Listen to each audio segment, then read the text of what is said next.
Welcome back. We are here for The Between, Dancing on Strings, episode 18. So, I think we're just going to go right into it. I think we have had a lot of exciting things happening. As far as I know, Treasure has been running from the Bobbies. Daymond just threatened someone down in Seven Dials. Marybelle has found an interesting room in the seamstress's shop, and Val has had an encounter with said seamstress who claims that now Daymond owes. Having left that off, I think we're closing out a day phase and going into dusk. So let's go ahead and take a little look-see here. Okay, dusk. Playbook moves or custom moves that are resolved during the dusk phase. See below. All right. Oh, Factotum, you have day work. Yeah, I do indeed. That's new. Let's see. So that says, what does it say? It says you spend most days caring for Hargrave House, tidying up, managing accounts, answering callers. Each dusk phase, choose one. You learn something interesting about an active threat. Ask the keeper any question you like. They will answer truthfully and completely, or in the form of a clue, their choice.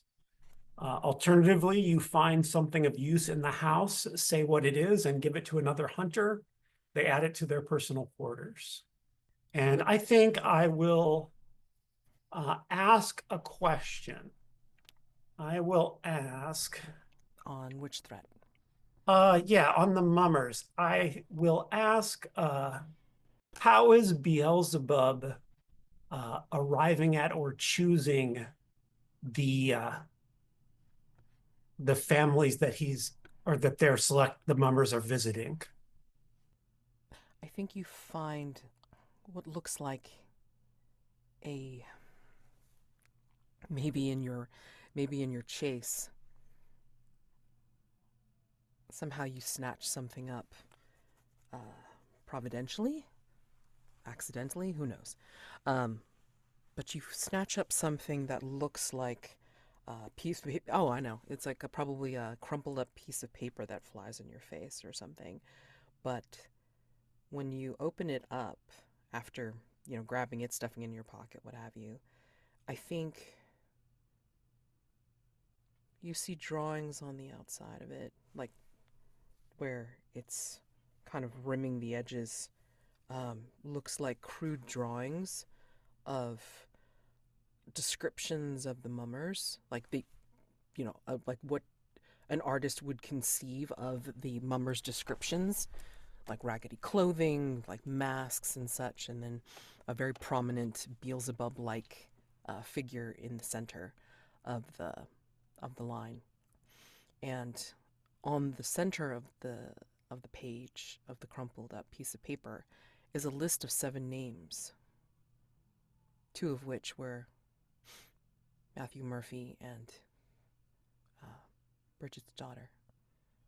And because this has been beat up, crumpled, splattered, what have you, the other 5 names, unfortunately, are indistinct. But the basic clue is a list of 7 names. Paint the scene question about Hargrave House. What do we have left? Oh, plenty. Okay. The salon. What do you see in this room that makes it the most comfortable spot in the entire house? And please feel free and put your answers in the Rooms of Hargrave House tab. What do you see in this room that makes it the most comfortable spot in the entire house for the salon?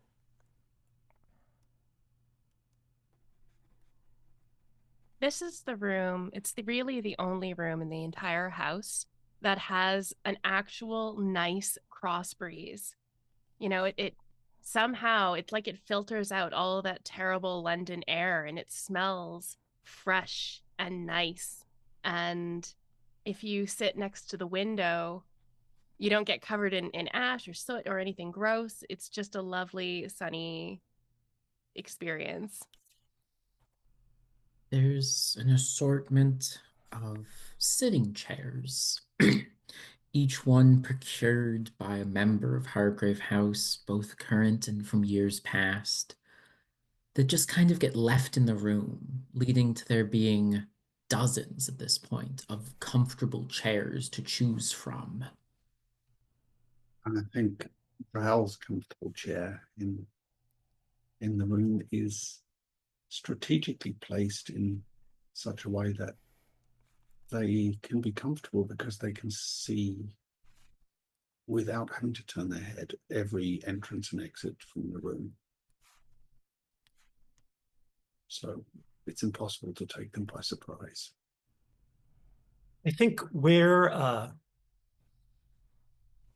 sort of centrally located along wall where a hearth would be. There's a large sort of stone plinth, almost like there was a fireplace there, but there's like a stone seal over it. And that seal is engraved with this intricate pattern of like arcane runes that periodically will glow different colors. And no matter what season of the year it is, the temperature in the salon is always perfectly comfortable. Sounds absolutely lovely. Would you like to answer a question or two? In looking at the threats, you have 6 clues on well, again, you can pick your complexity for spider silk seamstress, whatever you have a theory on. Complexity 4, how is the creature ensnaring her victims? Complexity 6, what is the creature's true name? Or you could go on a slight negative and answer, what does the creature truly want, for the complexity 8. For Waitley camera, now remembering the rule, I think that's still in effect, where it's like you just have to have half of the complexity to be able to answer the question. You would just roll on a negative when you answered it. You have 4 clues on the Waitley camera threat, which is a complexity 8. And 7 mummers of 7 dials. The threshold question is, how is Beelzebub controlling the other mummers? Complexity 2, you have 3 clues to use. No, 4. 4 clues to use, if you want. So, anybody have any theory? Anybody have any theories or any ideas for any of these threats? I had an idea for mummers with the clues that we've got. And that it's Beelzebub is controlling the other mummers by promising them exquisite, fabulous, otherworldly Christmas gifts. We've got a Christmas card depicting a devil with a tree and 7 gifts underneath, 1 for each of the mummers. And we, in fact, found a gift wrapped in a broadsheet. You could also, if you want to get a bonus in that role, you could work in the handmade Father Christmas doll abandoned in an unusual place. It's cast aside. Father Christmas is no longer the person who brings the presents. It's Beelzebub. Yeah. Oh, wow. Okay. People like that. Otherwise, I'm open for any other suggestions. I feel like it's kind of cheating if I put in a suggestion on mummers. Not that like there is an actual solution, because there isn't, but I know it never occurred to me that would be a solution that somebody come up with when I was writing it, though. So that's rad. I like that. I really like that a lot.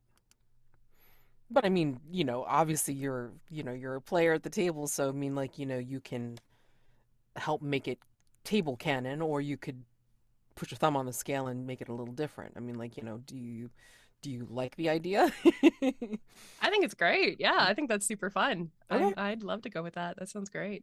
Awesome. All right, so Jeremy, rolling with a +1. Yeah.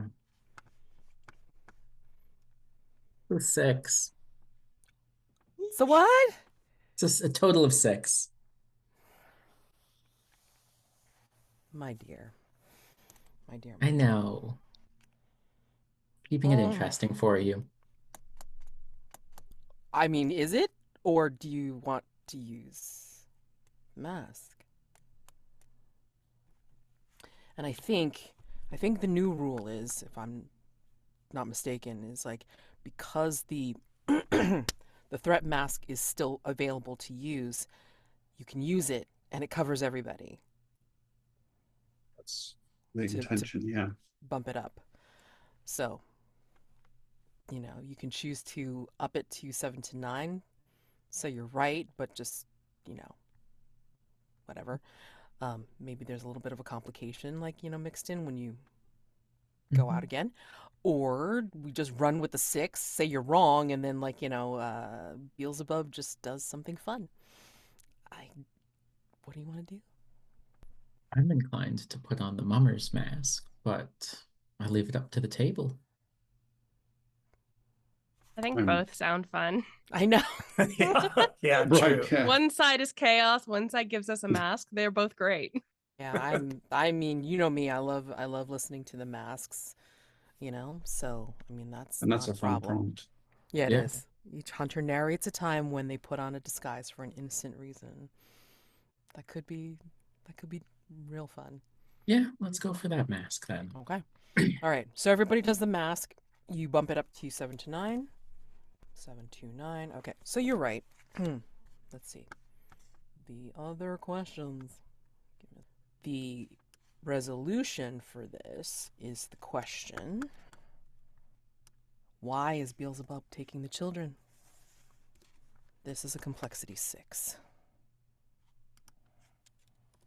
Okay. And you resolve this threat by destroying or making a bargain with Beelzebub. All right. So that is your opportunity. Okay. And then there is a, I don't know, how do we describe this extra question? This one is, Like a bonus question. thank you. This is the bonus question. This is always fun. Get you a reward. What is the identity of Beelzebub? This is a complexity 2. Correctly guess their name. They may be somebody in 7 Dials. They may be another side character from a different thread, or someone else entirely, but that is up to you, of course, as always. You get give you a choice of one of their instruments as a reward.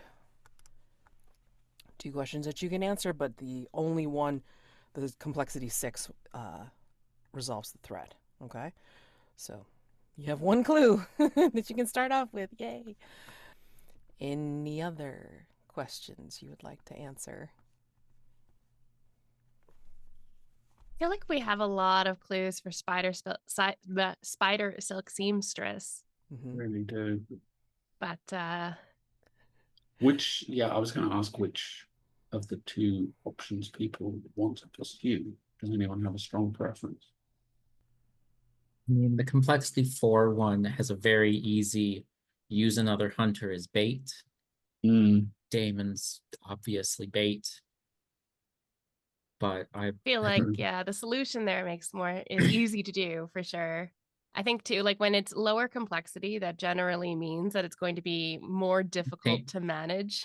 Yes. More dangerous. Yeah, for sure. Which I'm up for because it's not my neck on the line. Very true. I'm always interested in finals, and so the true name one is kind of fun. But yeah, I'm down for No. the first And one. also, They names work. if They you names are even fun. have, yeah, and even if you have an answer for what does the creature truly want, you're only doing a -2 on the roll. It's true. I mean, I think also I'd kind of like to ask, what does Daymond want here in terms of like how he wants to resolve this? Does he want to destroy, capture, banish, or make an arrangement with the seamstress? When seamstress was first dropped, I actually thought that it'd be a fun idea to have Daymond like make the bargain with the seamstress and depart, but that's no longer an option. because we're not getting rid of treasure as well. So I think Daymond would want to control. So learning learning the seamstress's true name will probably be the way to go with that one. Okay. You have any ideas? Using the clues that are on the board, which I can totally read. A letter of apology from an apothecary, a rare and unusual ingredient is no longer available. A book of fairy tales bound in pale blue leather and silver embossing. Comments and corrections are scrawled in the margins in an elegant script of an unknown language. A severed human hand, desiccated but well preserved, wedding ring intact. An overdue bill for an expensive suit or gown, in this case, an expensive suit.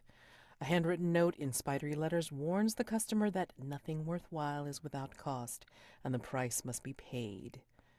An oddly placed indoor garden growing wild, roots and vines twisting eagerly around antique furniture, and curious silver spider webs appearing in unlikely places. I'm seeing a theme here of like rare, unusual things, rare, unusual ingredient that's no longer available. Silver spider webs. We have an expensive suit, probably made out of, rare materials. So maybe the name isn't like a name. It's not like, Frank or anything. It's more like a feeling of decadence. When you touch really nice fabric, or when you see a really beautiful, set of jewels or something like that. I'm just going off of a couple of things, so we might be able to fit something better. I'm not super imaginative when it comes to flowery things, and I feel like flowery in terms of descriptive, not necessarily like flowers. But I feel like that's sort of whatever her true name is. It's something kind of flowery like that. And it could be a phrase, it could be a sense of something, a concept. I was on kind of a similar line, but that the name was something to do with the obligations that exist between people. Almost like, because we know the Fae are into like deals and bargains and that kind of thing. And we've got a letter of apology. So an apology is kind of a form of, establishing a relationship in terms of relating to a bargain. We've got the human hand or the wedding ring, and a wedding, the joining of two people is like an obligation. We've got the bill with the details about the prices that have to be paid. Both sides of that transaction have obligations there. I don't know. That's kind of all I have there, but which doesn't get us. That would get us super far. I don't know if that's Maybe something their we can name build is on. like Obligation. the power, whatever, the power of a bargain, the unspoken power of an agreement, a bargain, a deal, a promise, an obligation, a vow. That's what I'm kind of thinking of. Yeah. That it's something about the essence of what an obligation between people is the name. Once brought, about by in words or writing or through a symbol or through a handshake, the power of it exists as a maybe not physical thing, but a powerful thing nonetheless. And whatever that would be, that's their name. Right. Trying to think if there's a way to work in with the other clues into that, or if I wonder if the curious silver spider webs appearing in unlikely places could be like a physical manifestation of those bonds of debt or bonds of obligation. Like they're manifesting in the vicinity of people or places that are becoming embroiled in some sort of agreement or bargain. And they're made of threads which like connect Kind of things string together, together right? things, Yeah.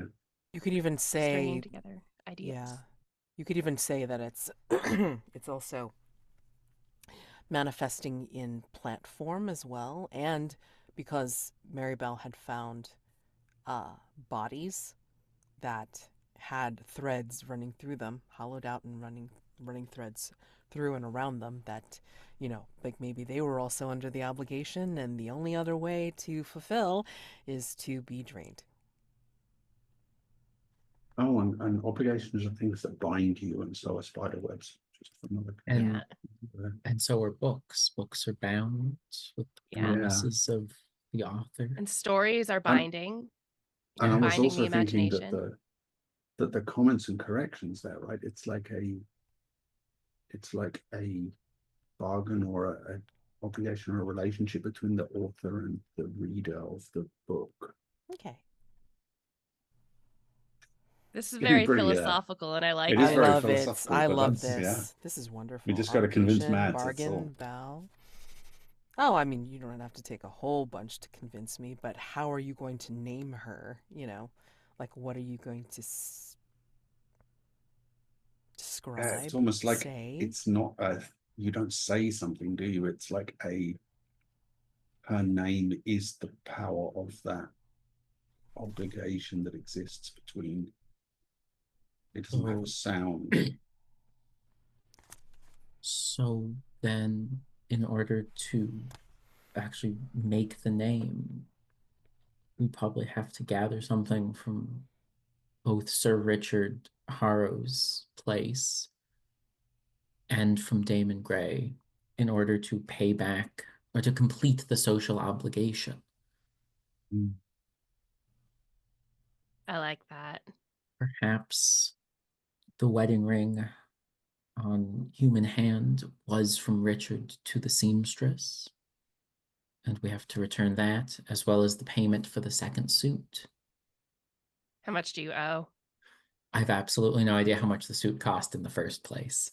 Oh, you're in trouble. Oh, so much trouble. I will let you know at the start of night phase what the receipt said.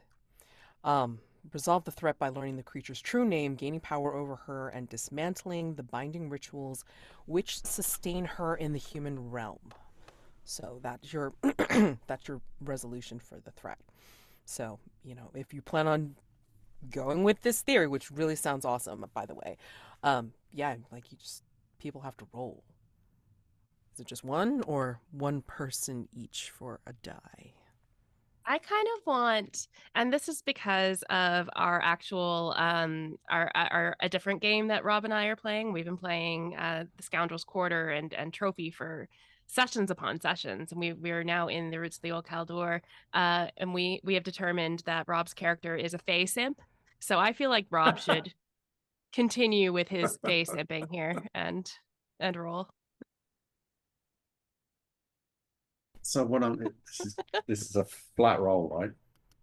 Yeah, There is. yeah, just 6 to 6. Yep. Yeah, that's an 11. Well, aren't you lucky? Fey simp powers.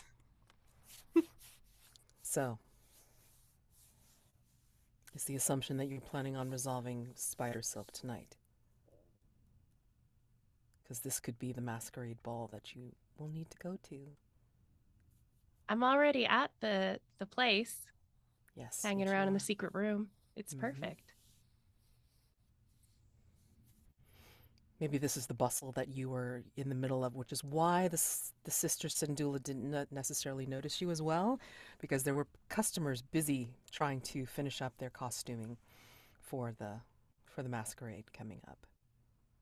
You know what you need to do to try and answer the question to resolve Seven Mummers, but now you have a way to resolve Spider Silk. Given that, what are people doing for night phase? Given that I owe the seamstress something, I'm probably bringing the skull, or I'm probably bringing the skull from Camuel to the to the seamstress, because clearly the skull also needs something for the masquerade. And this is likely our last chance to get something otherworldly for it. And then pay back or complete my obligation. Marybelle does not trust treasure. And so they're going to also go wherever Mr. Gray is going, even if Mr. Gray doesn't want them to. Marybelle will simply walk away with a new outfit. Treasure, do I need to ask? Well, presuming that Treasure is able to escape from the police that were chasing him, Mm-hmm. I think he would try to be present to support Mr. Gray in whatever endeavors present themselves. Okay. And Val, I please know that Isobel has not returned. Yes. Yeah, I feel obligated to go look for her somehow. I think I want to try and find Mari. Because what we need is more like Val love triangle drama. So Oh, be still my breaking, bleeding heart. Okay, great. Fantastic. Whee! Okay. I shouldn't be this excited, but I am. Okay, hold on. What would be fun for night phase? Masquerade ball. Let's see.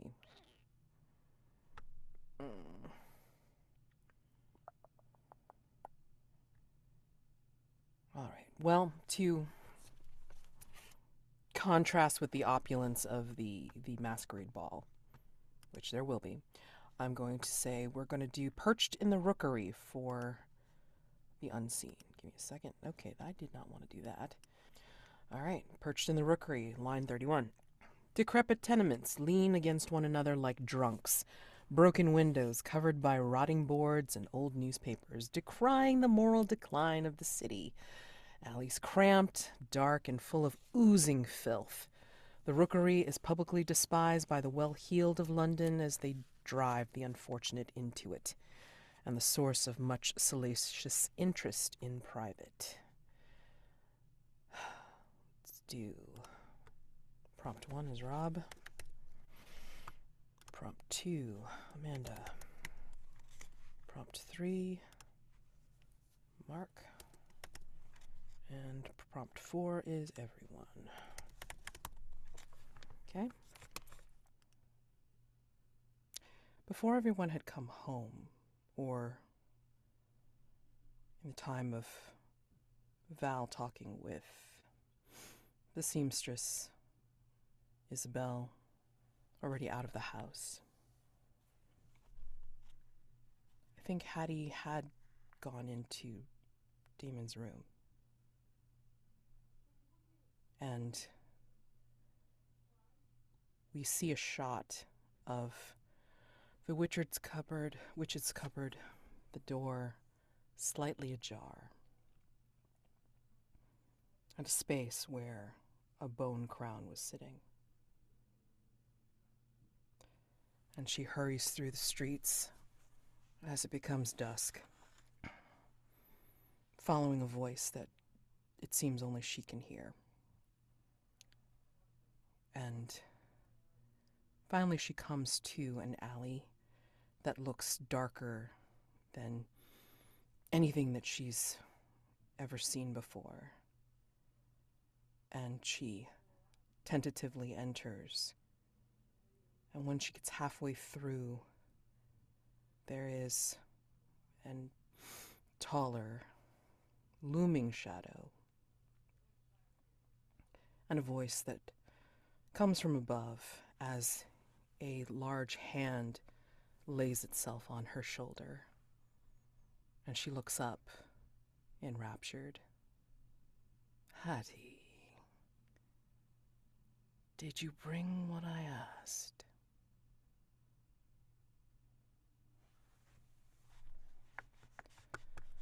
Rob. A squad of peelers comes in, mob-handed to drag off a bunch of the usual suspects for a robbery charge. What do we see of those who get picked up in the raid? What do the peelers use to justify their brutality? I think what we see of those who get picked up in the raid is that they are all very young and all obviously quite desperate. They dress raggedly, they look hungry, they are obviously not experienced criminals. They don't know the right things to do or say when the police approach them. They're not streetwise in that way. But the policemen are acting on the information or the alleged information that there was some violence involved in this robbery, and they come in with truncheons drawn, and we get the impression they don't particularly care if these particular individuals were those responsible or not,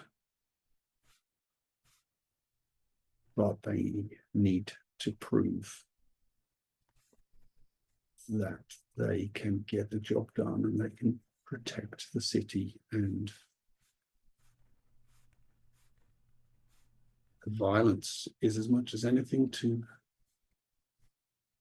convince those that they are arresting to go along with the story and admit to what they have done. The invitation, perhaps this is that night, perhaps this is a night or two away from the time you were investigating during the day. Any which way you look at it, the night of the masquerade has come. And the invitation is not for, obviously, Madame Beaumont's shop, but for somehow she has commandeered one of the most brilliant ballrooms possible, a ducal ballroom that is situated near Savile Row. And it is not only for a showing of her work, but also for this grand autumn masquerade, the theme being the fall. So, for those of you that are heading to this ball, this masquerade ball, how are you dressing? And what are you taking with you, if anything? Daymond would wear the tan suit, or what's left of it, the dark undershirt, and his spiderweb tie. Adorned atop his head, I feel would sit a crown of black ichor and blood. And he'd also bring the skull. I think that Treasure is wearing that same suit that has come into question as far as for payment. And he's fashioned out of maybe ribbon and some colored paper and different things. He's fashioned a sort of mask, taking a little inspiration from his employer. He's fashioned a mask that is sort of a stylized face of a wolf. Marybelle is wearing the dress that was made by the seamstress for her. And they've cut holes in a burlap sack to use as a mask. Val, I imagine you're not going to the masquerade. But how are you dressed to go out, since you've been convalescing for a little bit? I think despite the convalescence, Val is dressed in a light grey suit with a colourful cravat at the throat and a hat, a top hat, and a cane, which they're using to assist them in when they need a bit of support because those injuries are not healed yet. And I think we see them moving quite stiffly and with a certain degree of discomfort. But they also feel that walking around exercise is important in terms of recovery. Before you go to the ball, those of you that are heading to the masquerade, I think, Daymond, you're going to hear a crinkle coming from your pocket. And it is the receipt that you received for payment on the suit initially. Perhaps you didn't read it carefully before, perhaps you didn't care. But when you pick up the receipt again and spread it out to look at it, you're going to see in spidery handwriting, 1 silver thread. Paid. And then that's crossed out. And saying underneath, again in spidery handwriting, second wearer. And it lists something that seems to be in the same spidery handwriting, but this handwriting is moving. As if it can't quite come up with a price yet.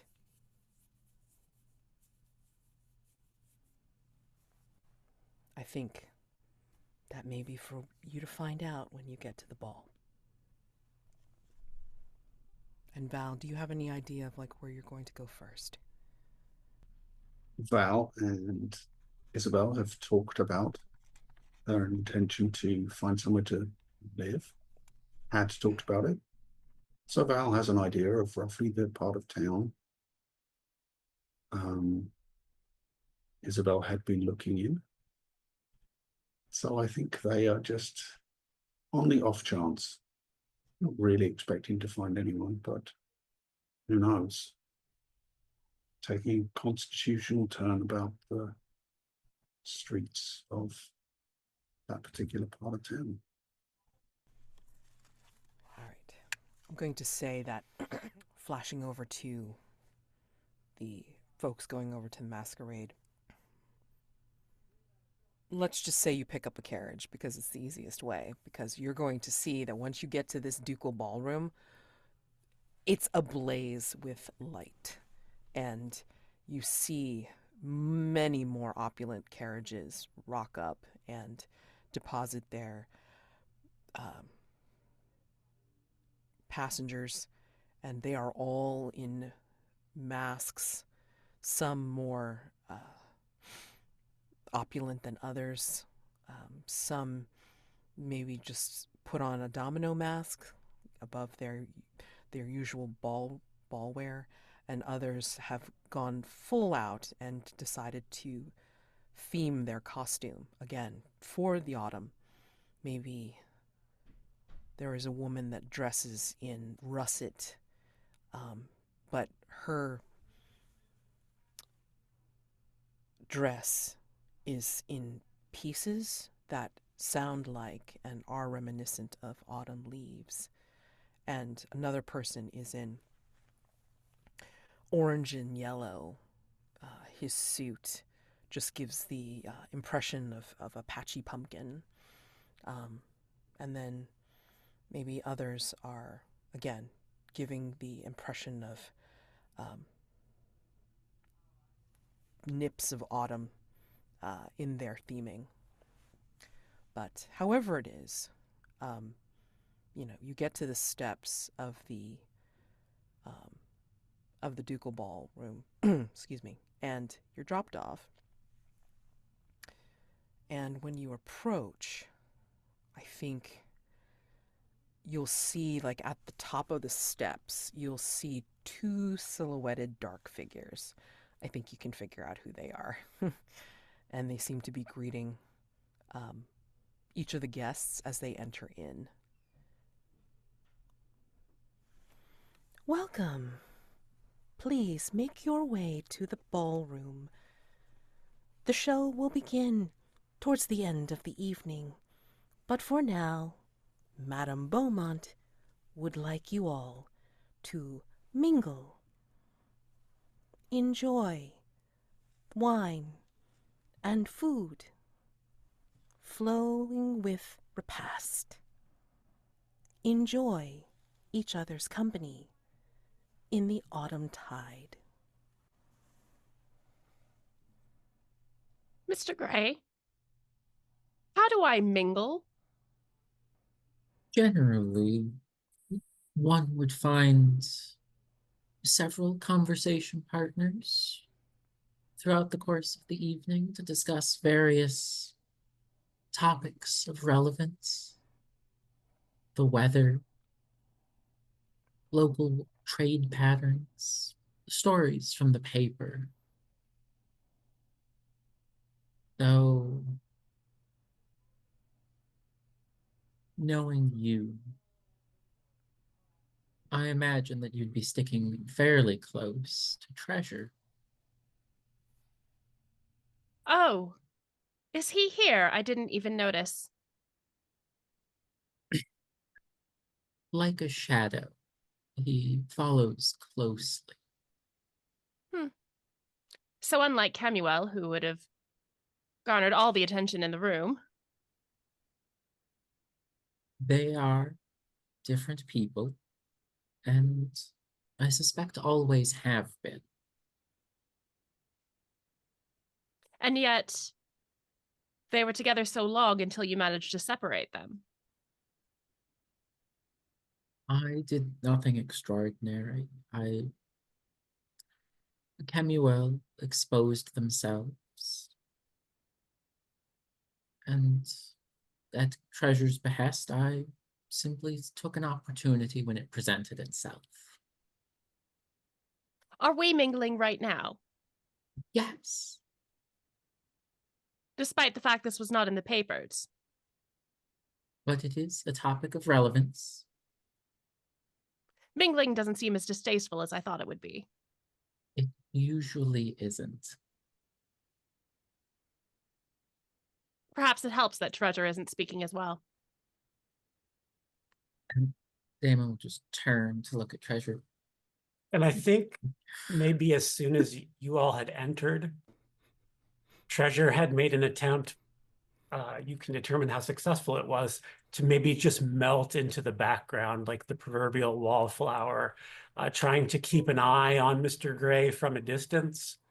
Maybe even trying to find if there's an area where servants are congregating, or the servers of the whatever refreshments are being taken about.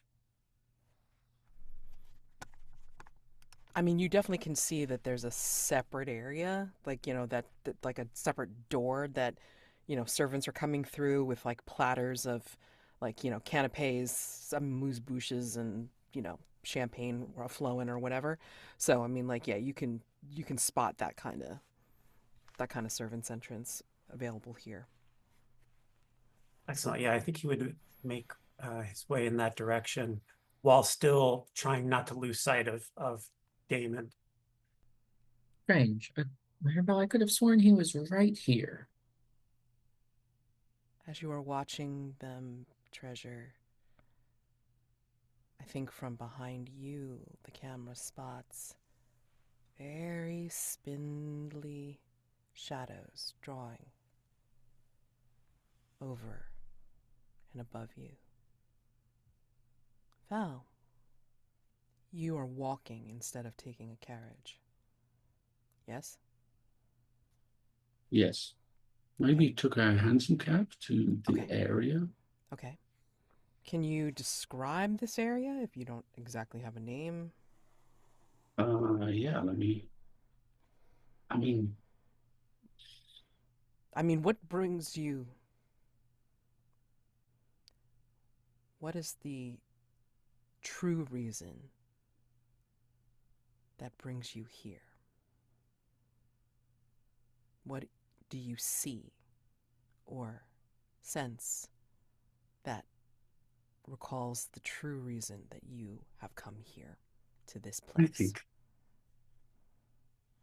think the area of town is around Clapham Common, which is south of the river, pretty much straight south from um, Hargrave House. And the reason Val has gone there is that that's where Isobel lived when they first met in 1931, or thereabouts. It's quite a, it's mostly sort of professional class of people who live there, not the aristocracy, but it's not, neither is it a slum. It's smart without being, some houses are obviously owned by people who have done quite well for themselves, but there are also people, fairly ordinary working people as well. But it's not a slum area or a dangerous area. Do you actually go to the place where she ended up living? Was it something that would have existed in this time? All of the buildings in that part of the town are Victorian. Yeah, the building would still be there, and maybe in by the 1930s it had been subdivided into different apartments, but in this time it is a townhouse, a three-story townhouse. It is not occupied. I'm sorry? It is not occupied. It's not occupied. I think I would be unable to resist going to look through a window at the very least.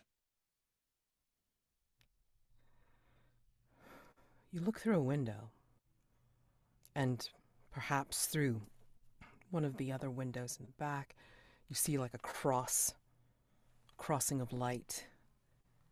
But you do see a shadow in there. You see a shadow of someone sitting in there, in an unfurnished townhouse. What do you do?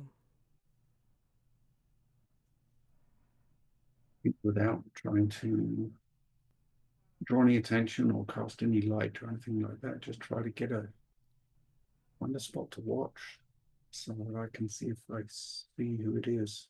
If they eventually move or onto the window or come out of the house.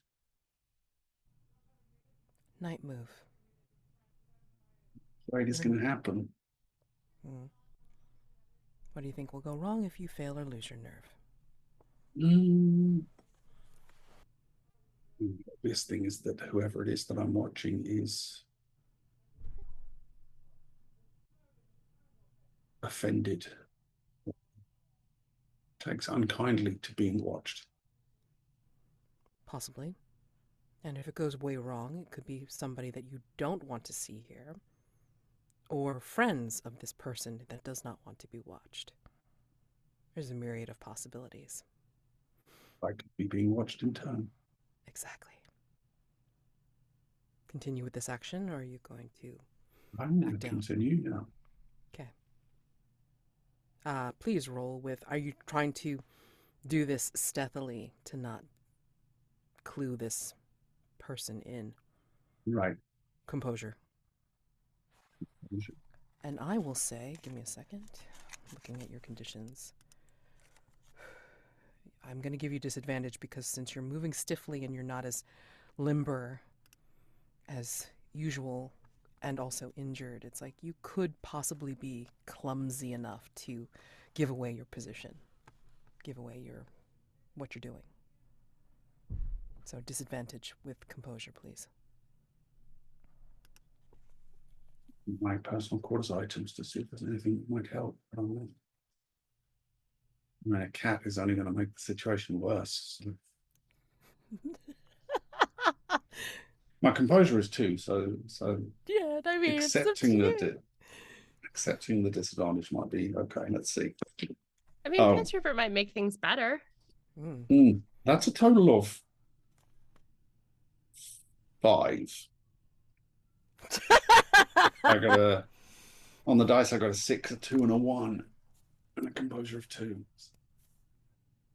That's the dice paying you back for that good roll on the answer question. Yeah. The Fae do not approve of Val's actions. Yeah. So I think, all right, 5, huh? How do I make this bad? I know. When you move in such a way that you're able to see in the window to try to be surreptitious, and the light falls from the opposite end on this person so you can get a look at them, you realize it's Isobel, tied up in a strange position. But just as you can see that, we see a large, meaty hand lay itself on your shoulder and thrust you around and grab you by one arm and the opposite leg and pull. And you're looking into the face of the Shoreditch Slugger as Kemuel whispers to you, "Welcome, Val."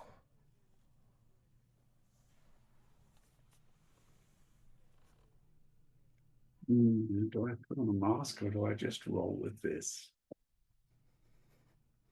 It's going to tear you apart. In that case, I will put on a mask. Let's see. I think... Yeah, let's do a Mask of the Future.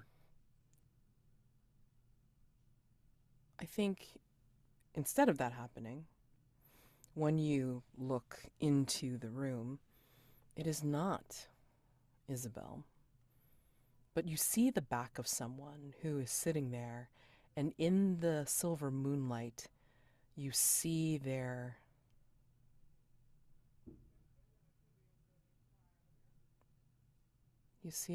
clothing gleam gold. The back of their head seems to be covered over in some kind of shiny helmet with radials coming out of it. And you see a plume of smoke in the light of the moon. They're just sitting there. They're back to you, not making a sound, but smoking. Wow. You've gone to this struggle to put him in my way. I'll have to step inside and meet such an unusually dressed person. Yep.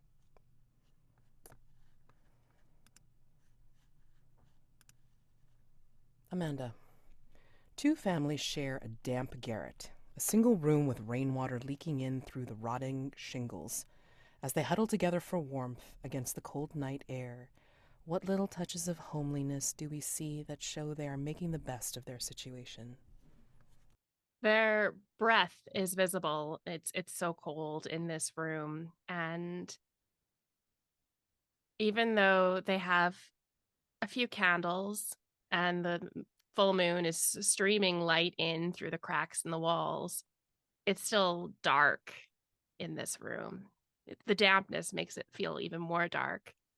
But they have a overpatched soft quilt that's been made of little pieces of fabric, things they've been able to spare, things they've taken off of torn clothing.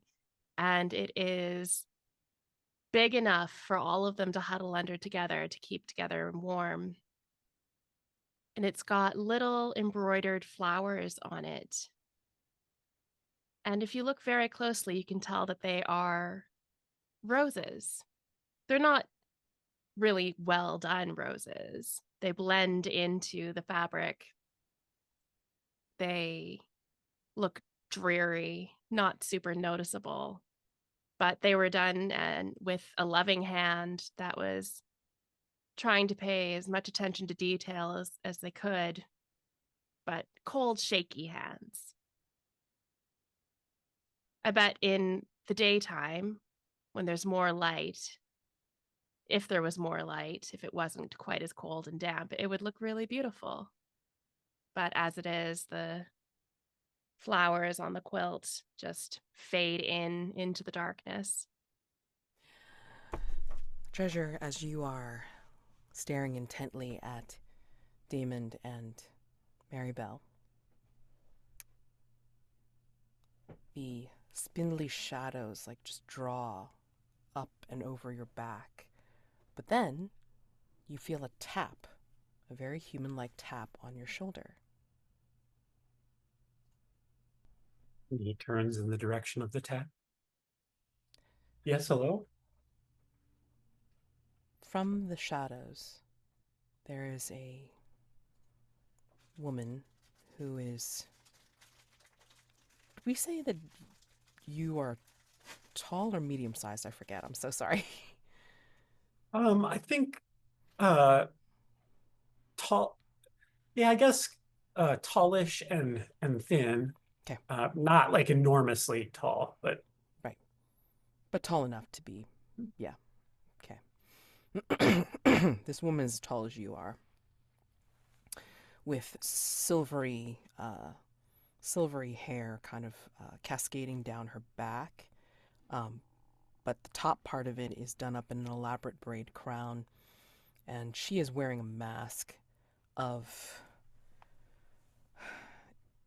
It's almost suspended. It looks like it's done up in patterns of spider web that have been like tucked together, but they stick out from her face like it's like a 3D sculpture. And her gown is of iridescent silk, but it's of black threaded through with these multicolored threads. And she is smiling pleasantly underneath her mask. Ah, I see. You are servant to Mr. Gray, are you not? and he will do something that's sort of midway between a bow and a curtsy, I think, and say, "Yes, that's quite correct." And if you don't think me forward, might I say that that is one of the most extraordinary ensembles I've ever seen.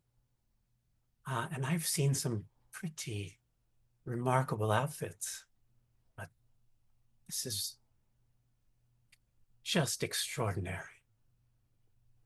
Thank you. I am always proud of my work. You are quite attractive yourself. I am Madame Beaumont, the host of this event.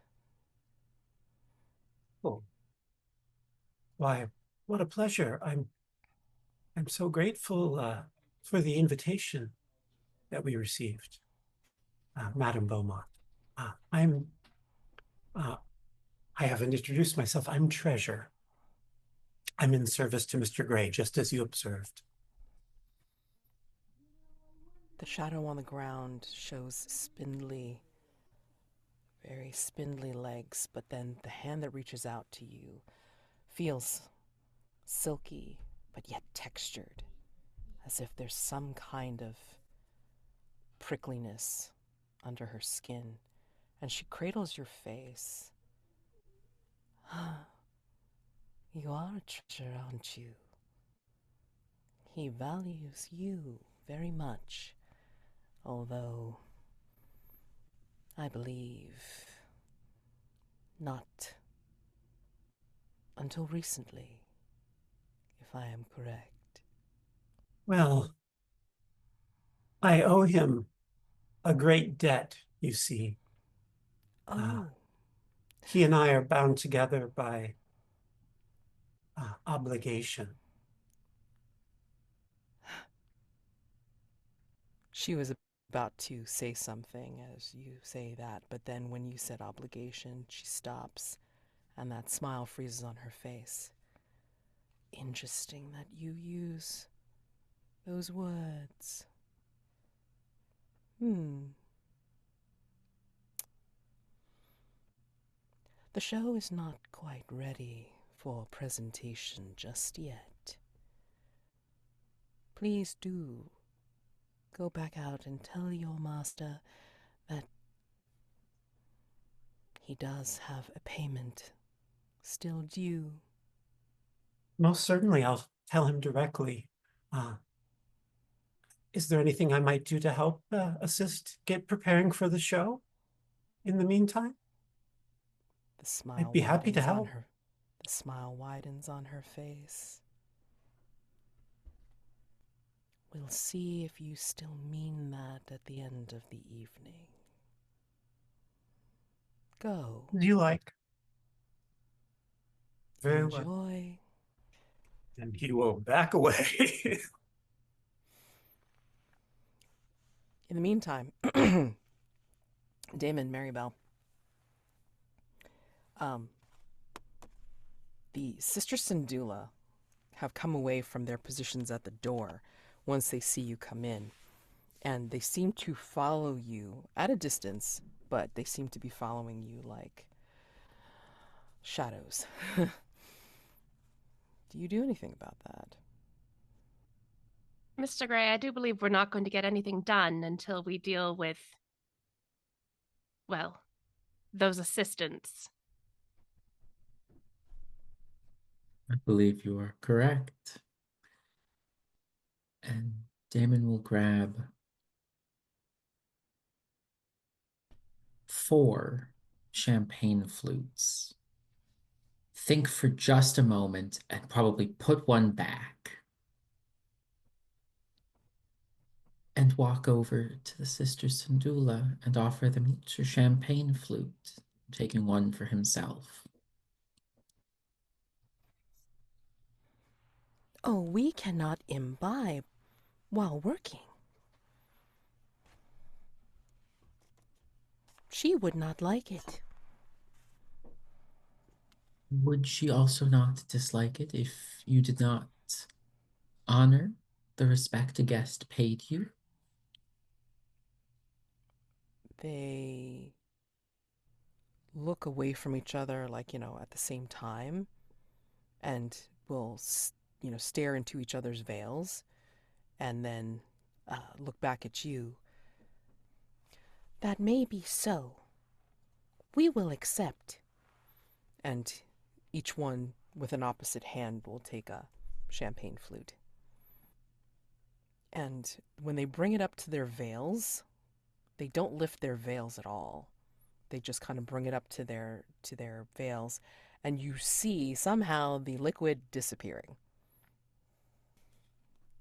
I would have said a toast was in order, but it seems that you have business with us, or at least a burning question that needs to be asked before the night is through. They speak in unison. They don't even bother doing the alternation. You owe payment, Mr. Gray. Yes, I do have an obligation to you. What, may I ask, is owed? The receipt was clear on part of payment, but the other part is as frenetic as a fay brook. Our mistress is weighing the importance of the second wearer, even as we speak. I see. Fear not, you have my word that before this night is through, payment shall be delivered in full. See that it does. Otherwise, none of you will leave here alive. There is a question, though. If my companions that arrived here were alive when they entered, and so I am not worried for their sake. I am the only one here who owes you a debt. It will be up to the mistress. And they both nod and bow. And they will glide away backwards to freak even more out if you are. Yeah, I think I'd like to use that wonderful distraction that Mr. Gray just gave to use my spectrographic optic sensors to declare that there's a hidden door Sure. Okay. that only I can see. Okay. I'm going to roll with sensitivity. My sensitivity is 1 right now. Come on, roll. And that's an 11. Nice. Okay. Okay, hold on. I have to reread this because I've only done this once before. Roll with sensitivity to determine what's behind it. On a hit, choose 1. On a 10 plus, choose 2. Okay. I would like to choose the thing that I have found, this doorway, Mm-hmm. is a passageway to another location. Nice. I would like, if I can, I don't know, it doesn't say that I get to determine what it is or you get to determine what it is, but ideally it's wherever the seamstress keeps her weird face stuff. Sure. No, absolutely. And I would like to choose the second one to be an animal who inhabits the secret space.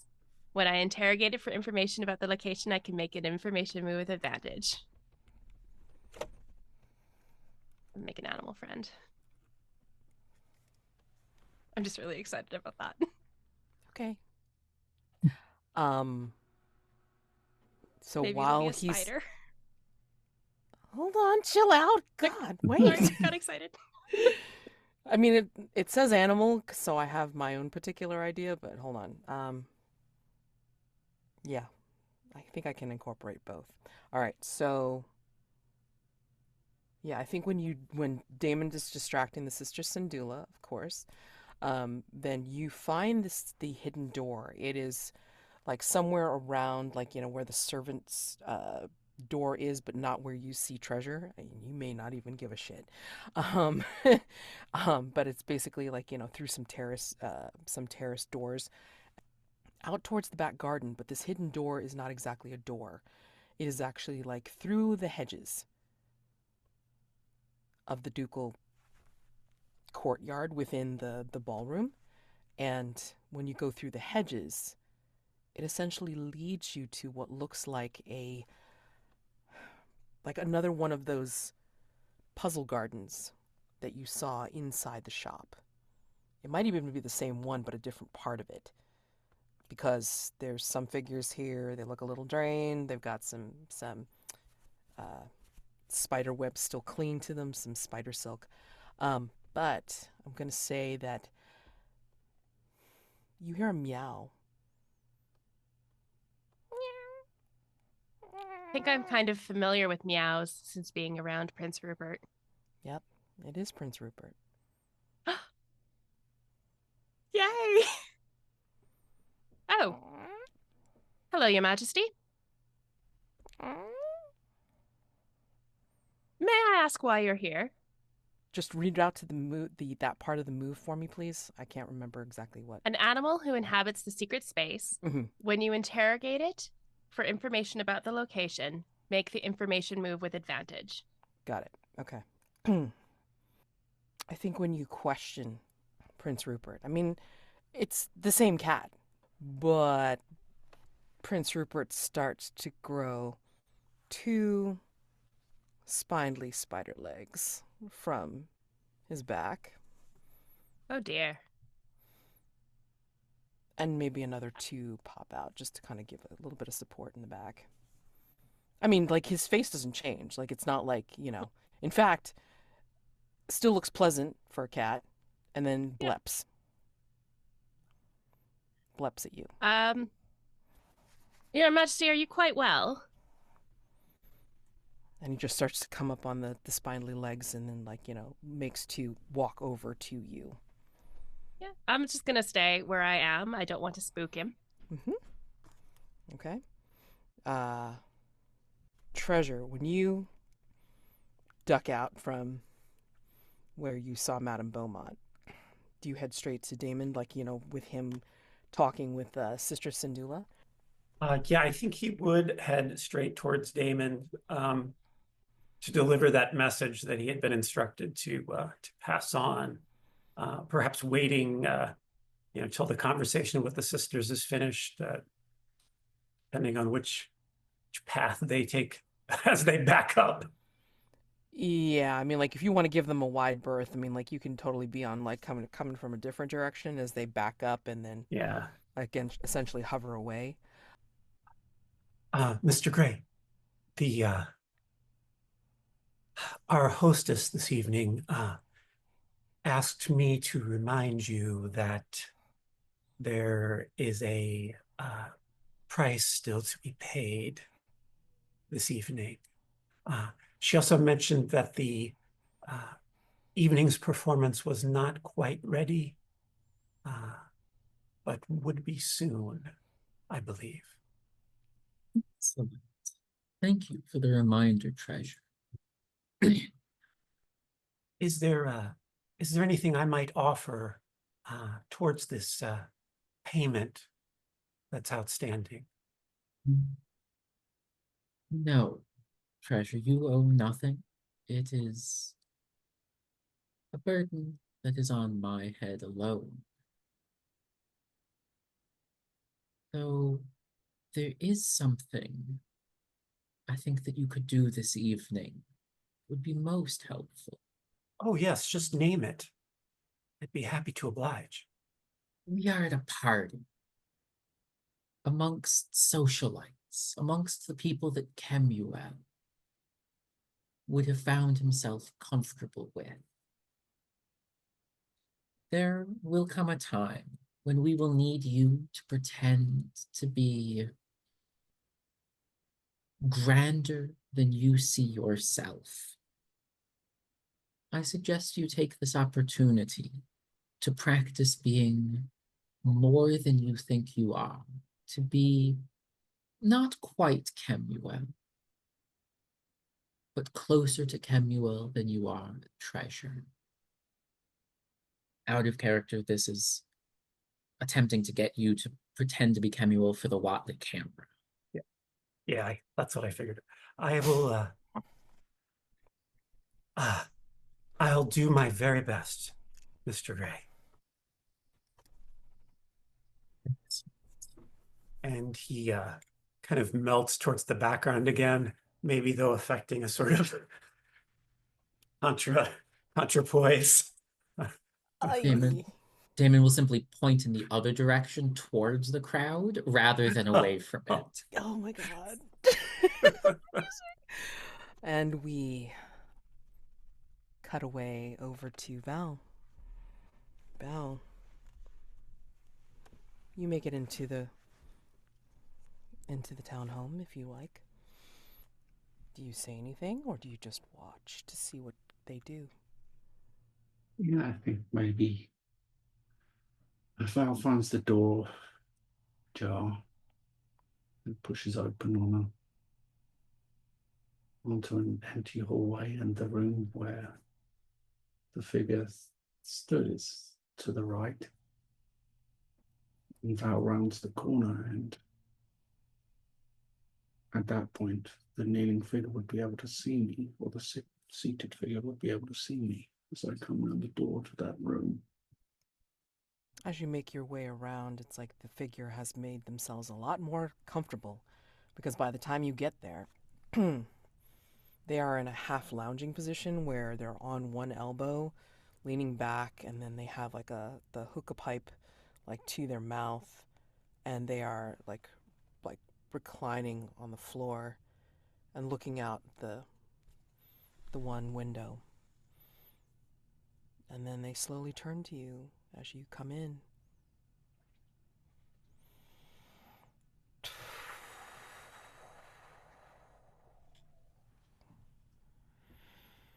So, this is our time traveler. Are you here to visit your future past? I suppose I am. I honestly don't know what drew me here You on this do. particular night. How... What do you know of this house? Or what I might be interested in here? He gestures to the hookah and will hold it out. Smoke.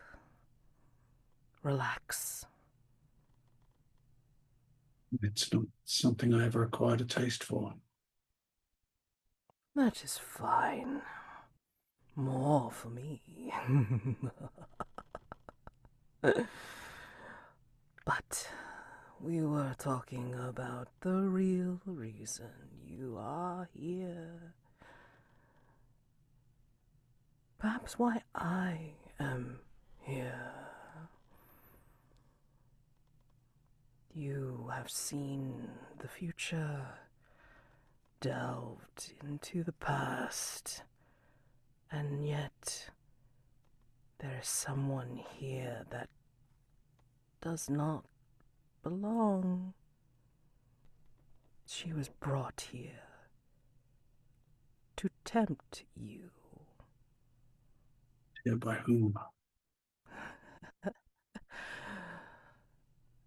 Have you not met her? Mari's master. Mari's mother. Yes. And just where do you fit into all this, sir? I observe.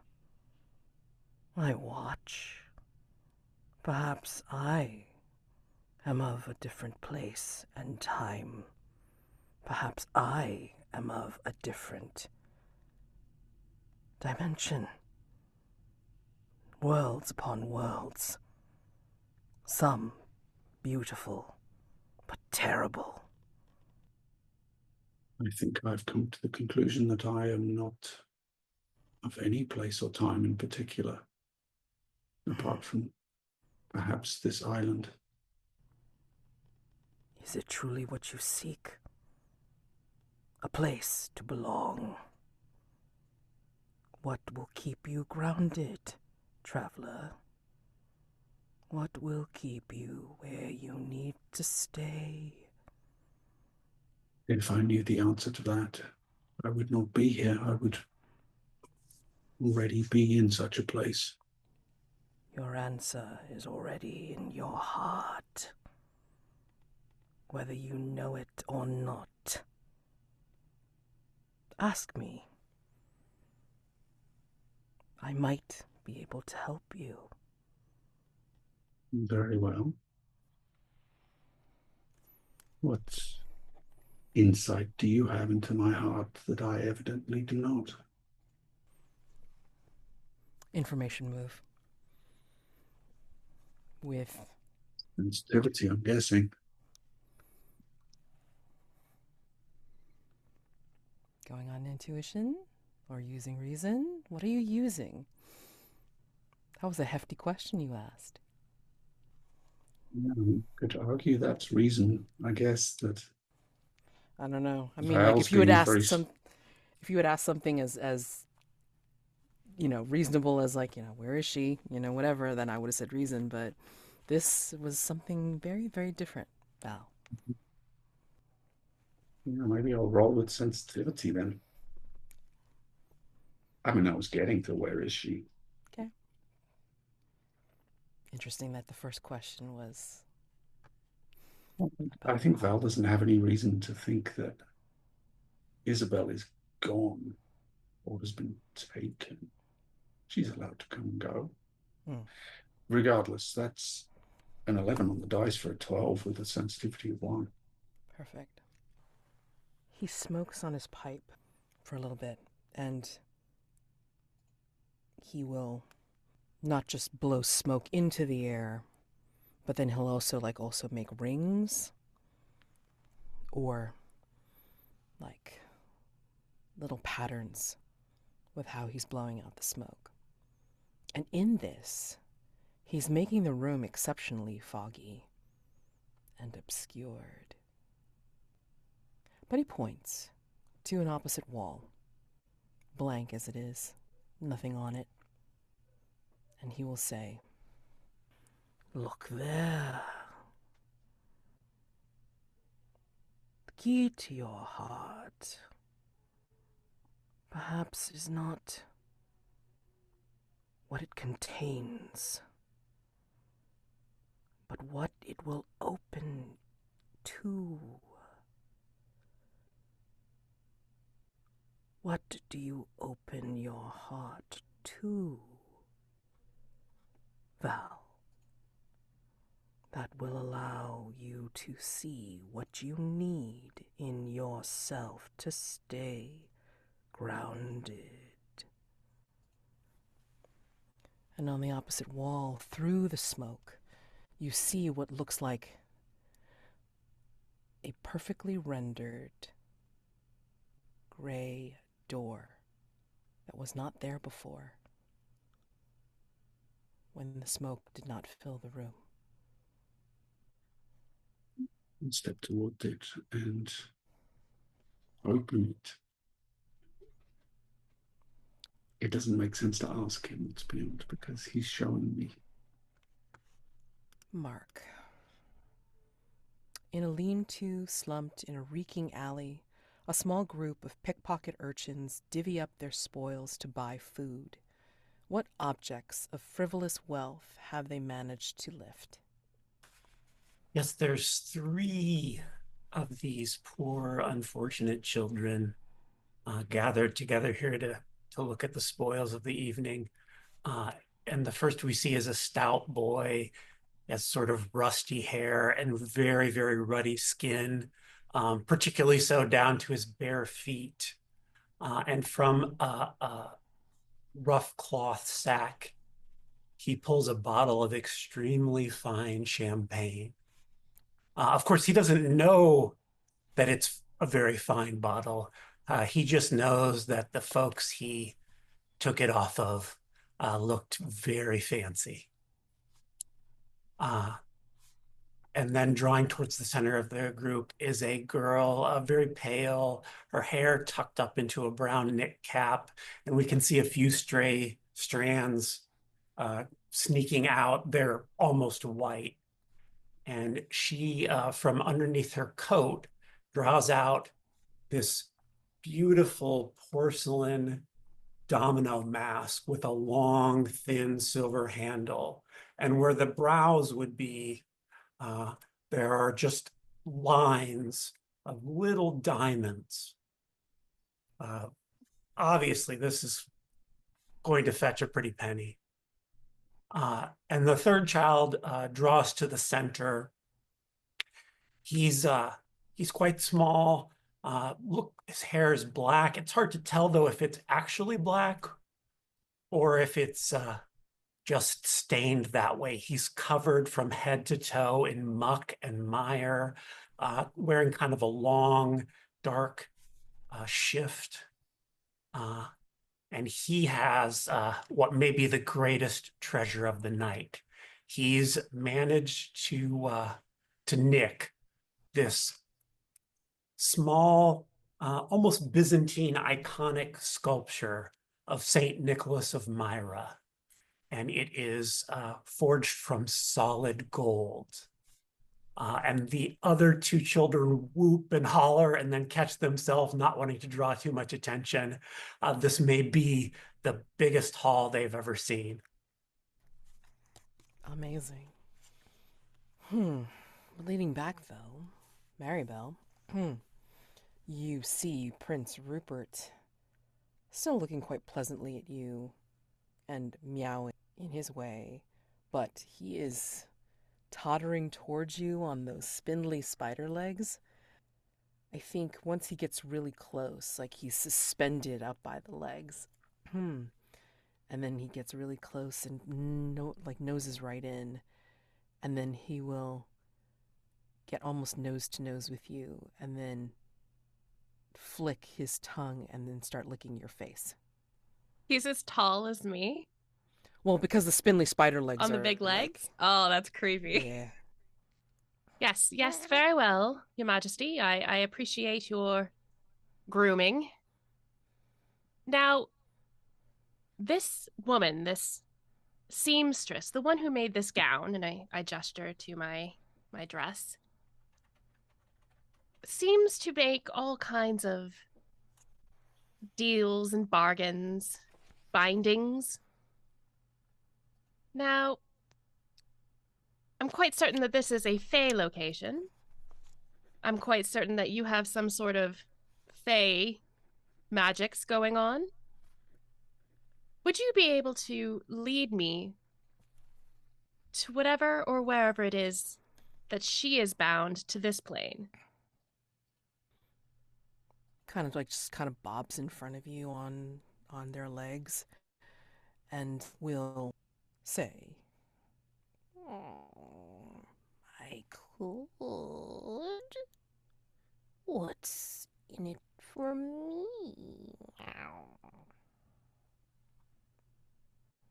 I'm not quite sure. What is it that you like to receive in return for favors?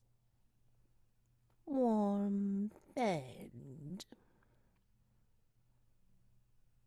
There are quite a few beds at Hargrave House. Wonderful scritches. I'm not certain what a scritch is, but I'm sure we have that there too. You saw the human petting me? I think that's what it is. Ah, like so. And I pet this horrifying spider cat the same way I would pet, the real Prince Rupert. Yeah. And basically, it's like leaning in, the legs are pushing pushing this suspended cat, into the scritches that you're giving them. But yeah, I mean, it's pretty strange to say the least. Oh, I can show you. Very well. And then I shall make sure that you have a comfortable home at Hargrave House. Unfortunately, we already have a cat named Prince Rupert, so you will have to be Prince Rupert II. Oh, agreeable. Very well. And start to lead off. But I'm going to say that you will need to make a night move in this case. Fair.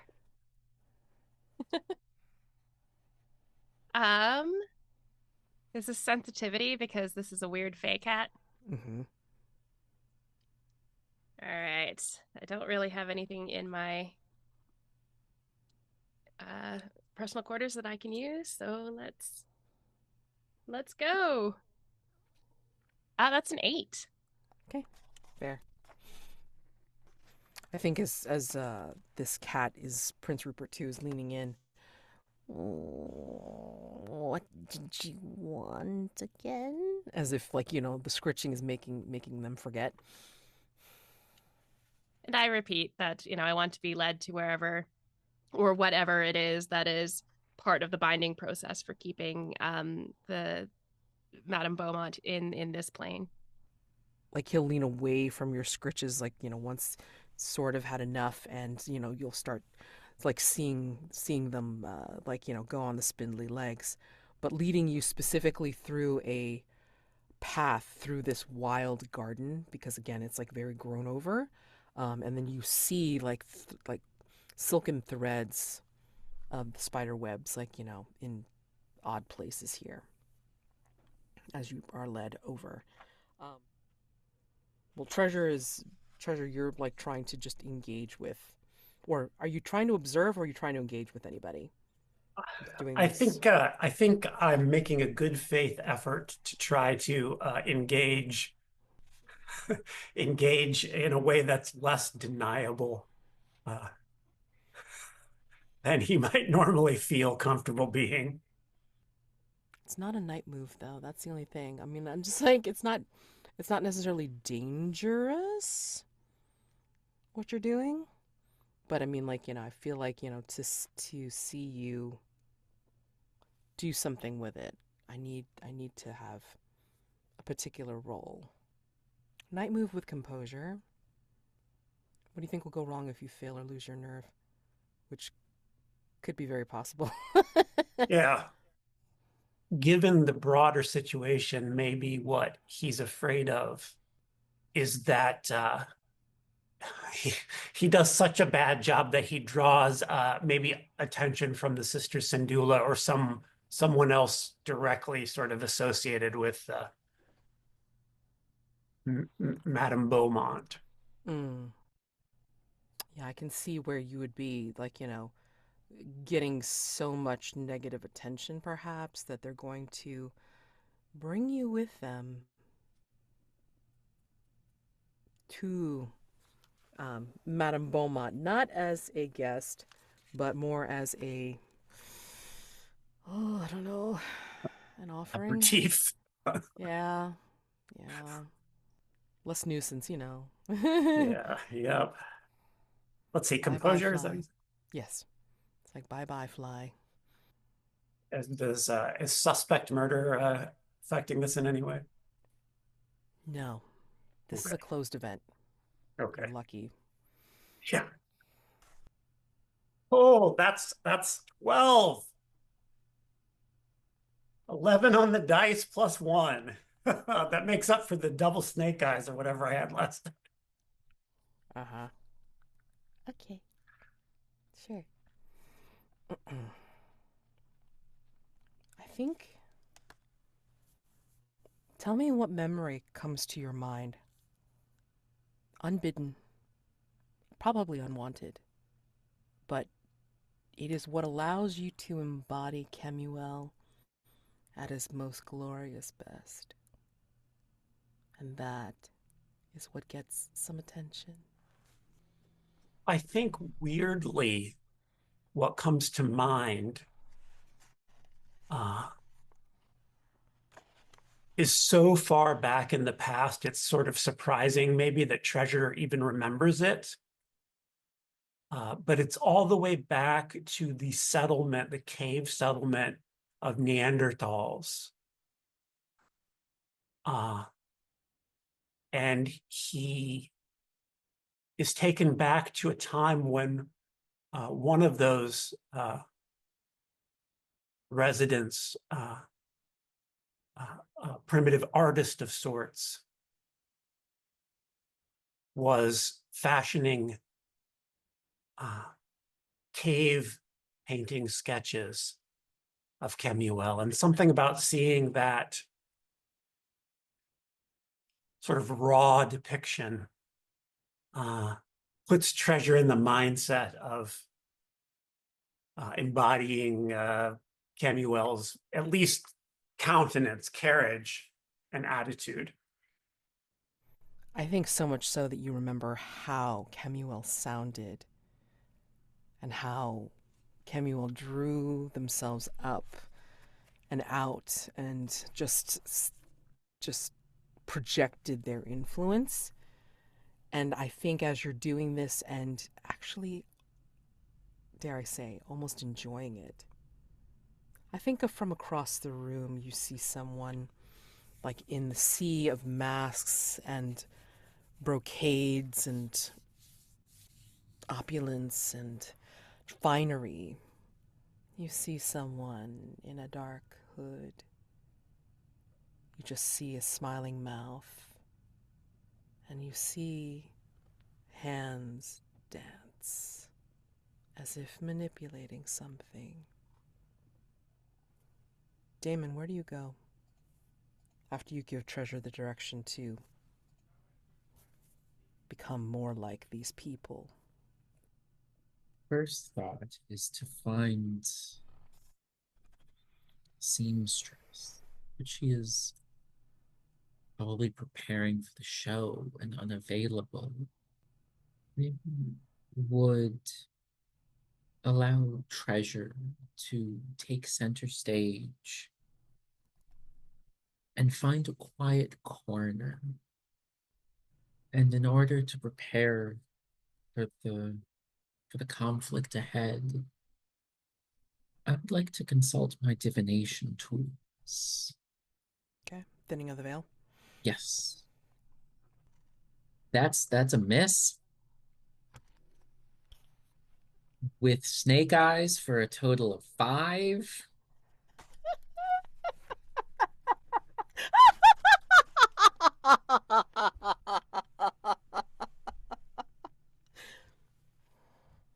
Lovely.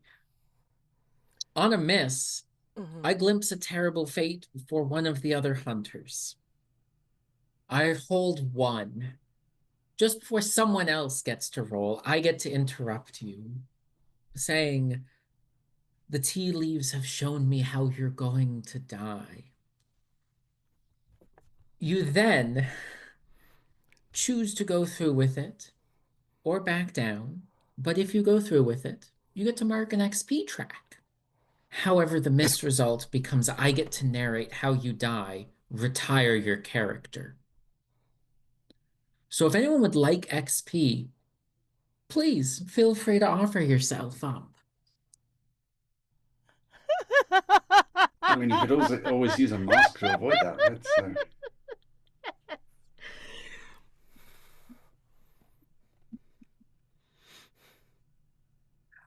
I could. Such a great day. you know, I mean, the person you Oh yes, no, then yes, the kill. person that I kill, because it's the missed result becomes that. So you can still save yourself, but it does give you a free XP. So I think I'm going to save that just because giving out XP is fun. Death just a little bit better. They have to choose now. No, it's when someone rolls. So if you'd like, when someone rolls a move, So the next person that rolls a move.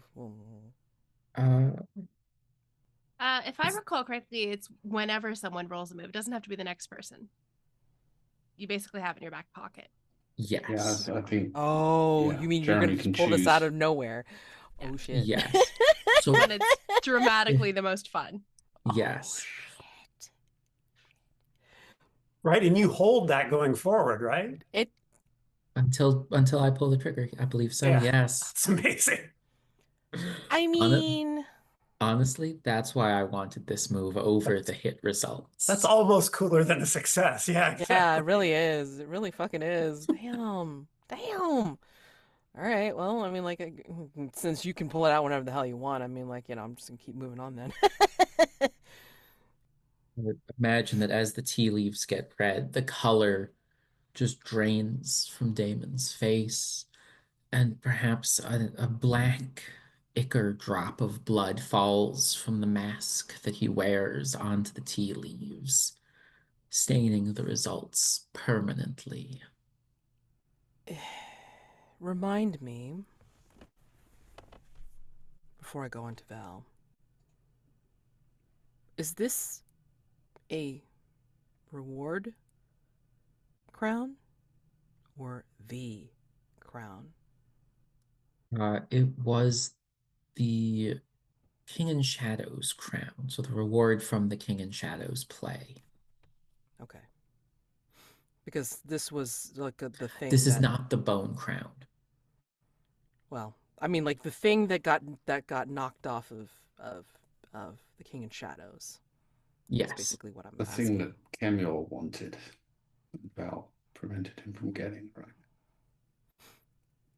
Because didn't he keep it in the witch's cupboard? I think that's where Val hid it, yeah. Because I thought that was what Hattie had grabbed. Mine is whatever personal quarters item. So it might be two separate crowns. One's the bone crown from the king themselves. The other is the black ichor crown from... What Kemuel wore. Or Yes. was looking at. Okay. Yes. So two separate crowns from King in Shadows. The bone crown that Hattie's got, and the King in Shadows black ichor crown from the... I think it was the Queen in Shadows, was it? From the play? Oh, from the Duchess? I Yes, think? the Duchess. There we go. Okay. Got it. Because I want to say that the drip, the ichor drip, I think when it drops, not only does it stain forever the image that you saw, but I think you also hear right at the drop, you hear in your ear, "Thank you, Hattie." Val, you stepped through that gray door, yeah? Yep. I think from behind you, as you step through the door, I think you hear the man in the sun mask call after you and say, "Be careful what you find. You need to remember you will always need to make a choice." There's a lot of smoke here.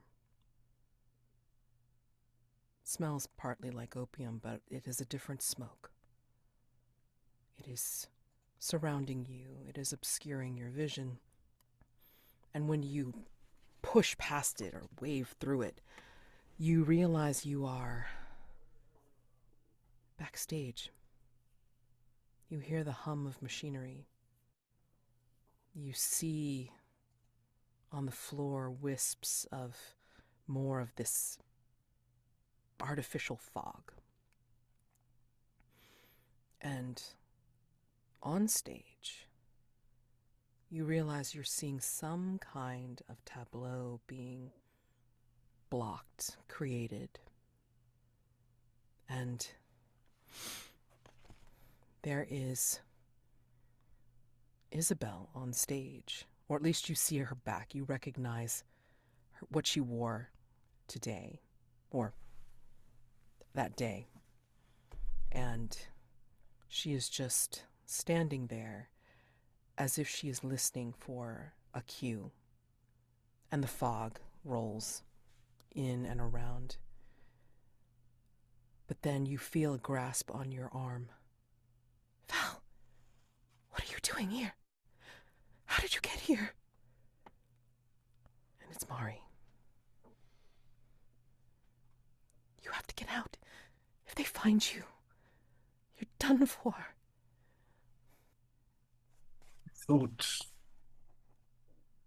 I had thought when we spoke previously that it was understood Isobel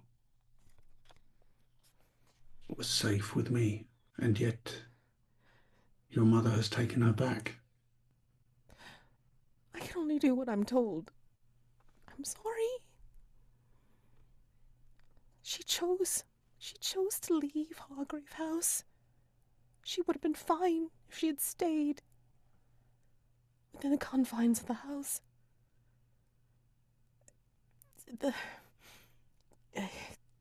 Kemuel would not have been able to get in. But now she's here. And they will hold her against you. Please, you need to leave. How did you even get here? A strange man said to me just a moment ago, remember, you always have a choice. Not this. Not this. Not now. Val, please. You need to leave. I don't know when this Camuel is going to be back. But when he is, when they are, you won't leave here alive. Please, just leave. Where are we, Mari?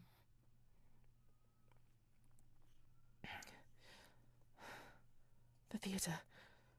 Teatro dell'Arte. I can't tell you exactly where it is. Because it moves. I need to get you out. Is there anyone else visible around? You can see there's figures moving like in the audience area. Plus, through the fog of the backstage, there's like, you can see some other people like working some of the machinery, but they're in silhouette. Like you can't spot exactly who they are or where they are. Teatro dell'Arte. Well, that's something to go on, Mari. Thank you. Now, Please leave. There are and no I think strings on you. Val holds out their hand to Mari. Quickly. No. No. If I remain, I can bring her back. I can find a way to help her come back to you.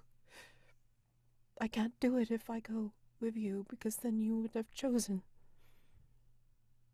You would leave her here with them. If I leave her here, Kemuel will take her. I know. I can try to stop them. I can try to delay them. Something. I just don't want to see you. Please, just leave.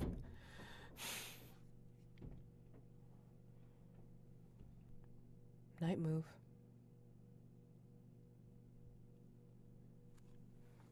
What exactly do you want to do here before they discover you, Val? You want to take Mari? You want to risk taking Isobel? What do you want to do? To risk taking Isobel. I don't want Kemuel to take her, but I think what I'm scared will happen is that, this place is not real. I'm not really here. This is just something that the man in the sun mask is showing me. And can I bring somebody back from this? Can I bring somebody back with me? Don't know until you find out. Exactly. And, worst case scenario is that if you fail or lose your nerve, then it becomes all something that is in your head from the opium and from the smoke. Yeah. You can back down, or you can Try and take her. You don't want this night move with. sensitivity. I'll even accept vitality if you make a play for, getting Isobel out. Okay, vitality it is. Let's see how this goes. That's a 12 in total. 10 on the dice with 2 for vitality. You Second tell 12. me how you get Isobel out through the gray door. I think Val just gives... And I can even say that because of your 12, you can even say Mari helps you in some way. But you can only take one. Isobel or Mari? I think as part of, we described Val as wearing this grey suit with a top hat. And I think tied around the top hat is the ribbon that Mari gave them back in the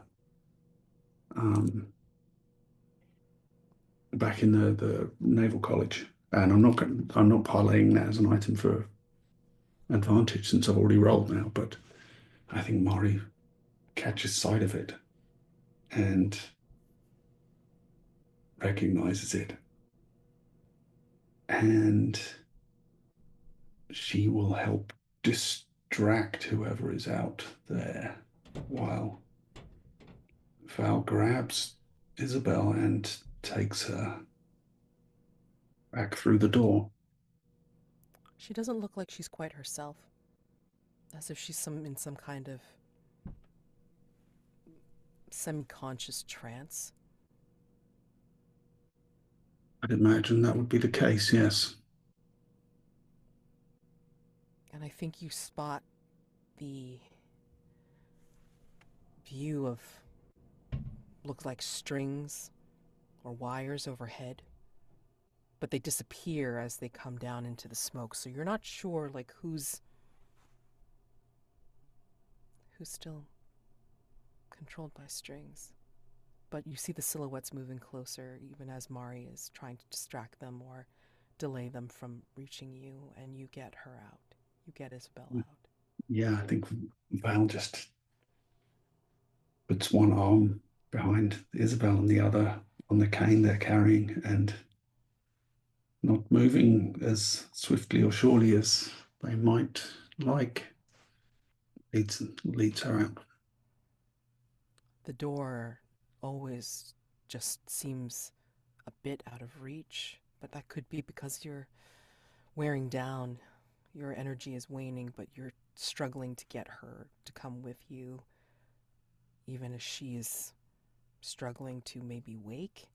But you do get through the door, and as you tumble through that smoke, which seems endless because the door had turned into some kind of tunnel, when you tumble out into the townhouse, the man in the sun mask is gone, as if he had never been there. Paint the scene, everyone.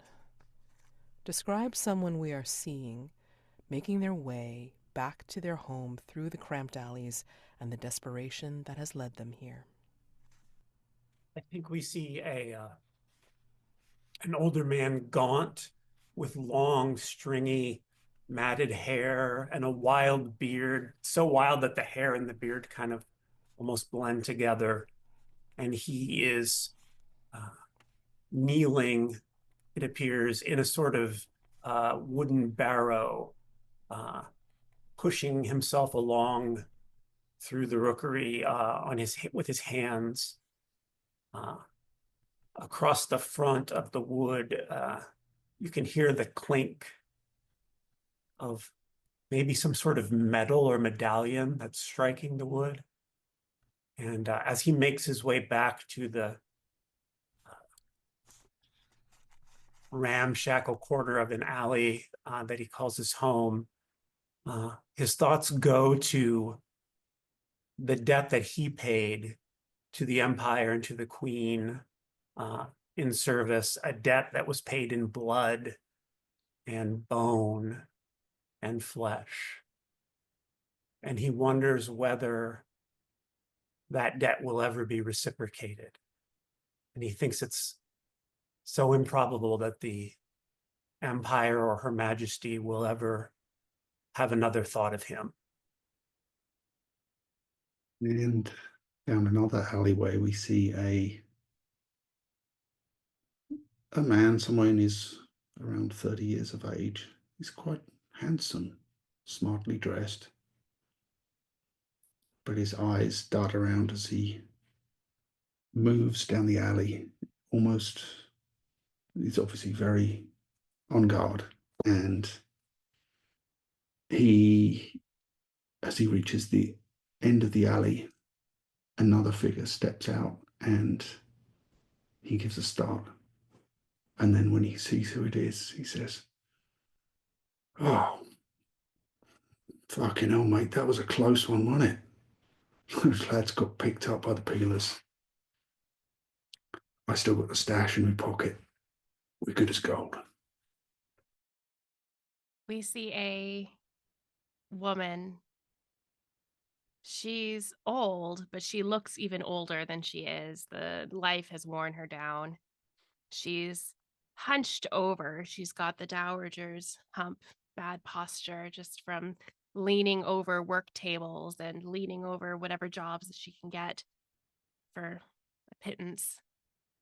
She is wrapped in a variety of cloaks and cloths to keep warm against the chill of the night as she huddles her way into the little hut, I suppose, that she lives in.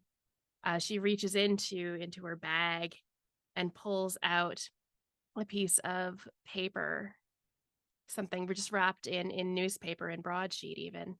And as she unwraps it, there is a small piece of fish. It doesn't look particularly appetizing, but it's not nothing. And she holds it out to a dark corner, and you see a group of small kittens mewing, pawing at each other, and a mother cat come out. The mother cat takes the fish from the woman, looking up at her, gratefully, and lays it down to share with the kittens. The old woman chuckles, wipes her fishy hands on her already dirty cloak, sits down to watch the kittens have some food. She hasn't eaten today, but, well, her little charges will at least. You can see a young girl, no more than 7 or 8 years old, out and awake far too late in the evening. She's stumbling, almost drunk, but we know it's not from that. There's no smell of booze on her breath. Just underneath the torn dress that she wears, we can see ribs. The girl stumbles about, going from doorway to doorway, trying to remember which one is hers. The lack of food has just made it so that she can't think straight. Is it the third one on the that side, or is it the second one on? And you can see her like try and figure out what left and right mean. And throughout the course of this stumbling, she's just knocking on doors before eventually someone guides her back the way she came, leading her up the stairs to her own tenement place, where at least she'll survive the night. There is a great gong that rings 3 times in the ducal ballroom. And as one, all the guests turn towards the gong, and the Sisters Sindula are at the double archway door, and they announce, I'm not even going to do it, but they announce that the show is ready, and everyone is welcome to come in. And I think everyone starts to file down the corridor to look at the gallery, where there are several of Madame Beaumont's works on display on daises or even on living people that are wearing her strangest and most opulent work. But the Sister Sindula look and turn to the 3 of you here very pointedly and gesture with opposite hands to follow them. while everyone else has gone to the gallery. Madame Beaumont is ready for you now. We will see. We will see her at your beck and call. And for the first time since you've known them, they've separated and will flank you three to go towards where they're directing you, which is in a separate entrance or exit into the courtyard garden. I should say, for Daymond and Treasure. Marybelle, you're back in the hedges itself, in the Fey Garden, and you hear the gonging distantly as Prince Rupert too is bringing you into an inner space where Daymond and Treasure will be. So, and when you're brought to the space, both of you flanked by the Sister Sindula, and Marybelle, when you're brought by Prince Rupert too, it is a grand archway of flowers that should not be in season together. Riotous roses, wintergreens, just anything and everything that probably shouldn't be together, but it creates this wheel of color around an archway that could be a door, but right now it's just an archway.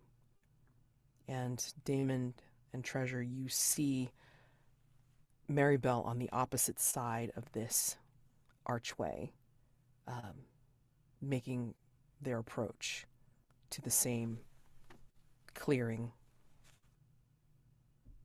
And Madame Beaumont appears in her grand outfit of spider web and iridescence.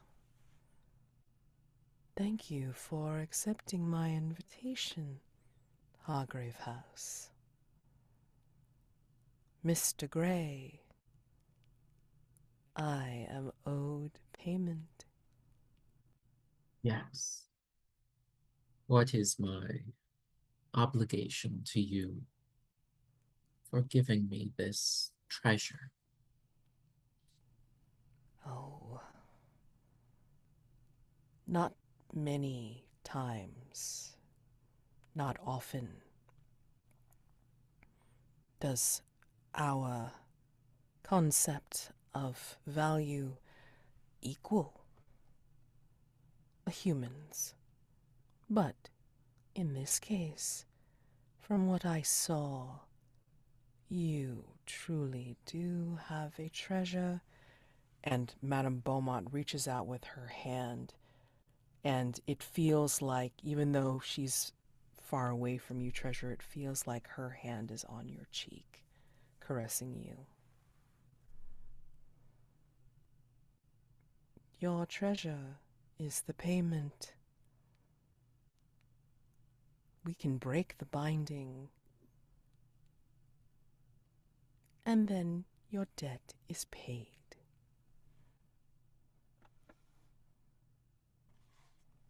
But he's just taken control of his body for the first time in no longer than I know.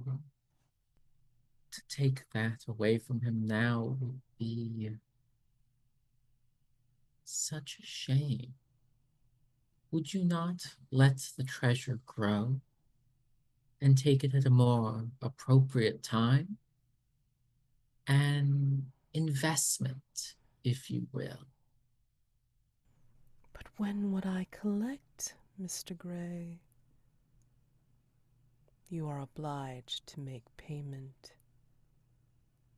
You used the suit to create the binding because you were not strong enough to do it yourself.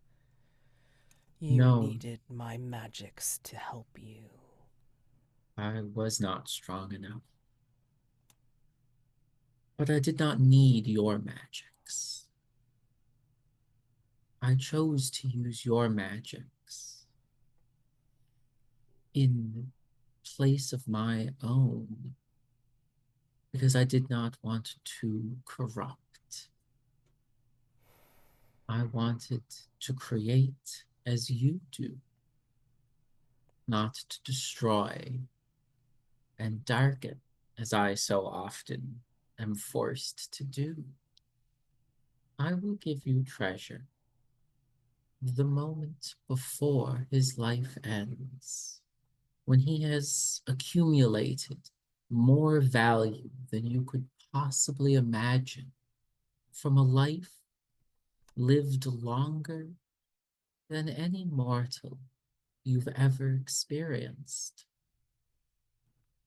The wealth of 1,000 generations resides within him. Would you not let it be 1,001? Oh, tempting, Mr. Gray, you of the silver threads and tongue. But you are here in my domain. What makes you think you have power over me? As she hovers, coming closer to you.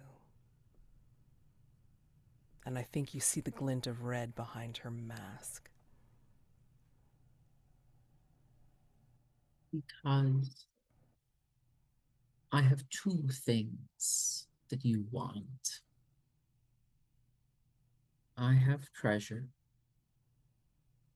and through treasure, we have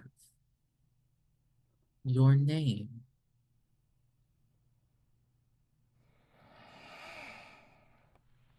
Night move. When you speak her name, she will attack you. What do you think will happen if you fail or lose your nerve? She does not want it spoken out loud. She does not want you to have control over her. You have to swing from the heels, boy. Yeah. No, if she will say Daymond Gray's true name first. Man, you people, like, you darkness people, like, whisper things together in the shadows. What we do in the shadows. What's that? And which of my so many conditions? Frickin' oh, that's right. Oh man. Yeah. All, my God. All, because mesmerized, most beloved, silver scars. Dude, just disadvantage, all like spilling from you. It's beautiful. It's just gorgeous. Before Daymond does this, yes, I'm going to use a move. Yeah. It's a move I haven't used before. Mm-hmm. It is part of my doll parts. It is my Colossus grade actuators. I am capable of moving at fantastic speeds, bounding from rooftops to race to the scene of fellow hunter in an instant. Once per session, you can appear in any scene at any time. And I would like to suddenly be through that door, that archway. Mm-hmm. In my hand, I have a tin of leaves, which I push into Daymond Gray's palm. It is an item from my personal quarters that I would like to hand over to Mr. Gray. Mm-hmm. That is the tin of fine leaves, sparkling with fragments of jewel-greened petals. Drinking provides a euphoric clarity and visions of possible futures.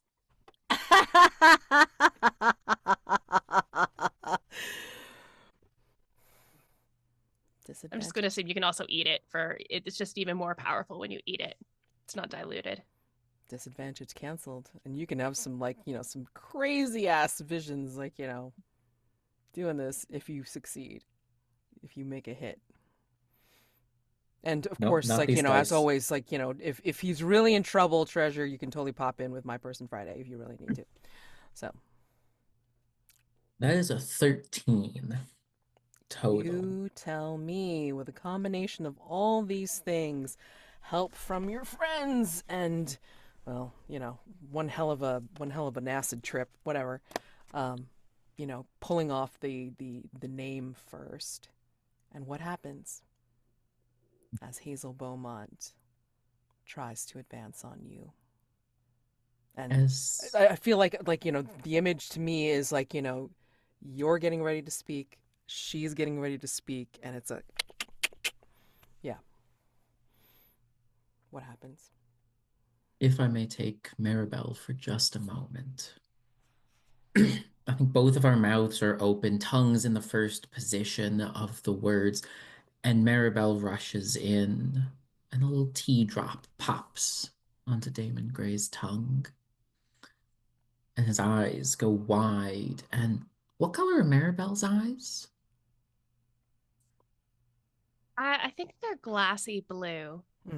His eyes would go glassy blue with flecks of green.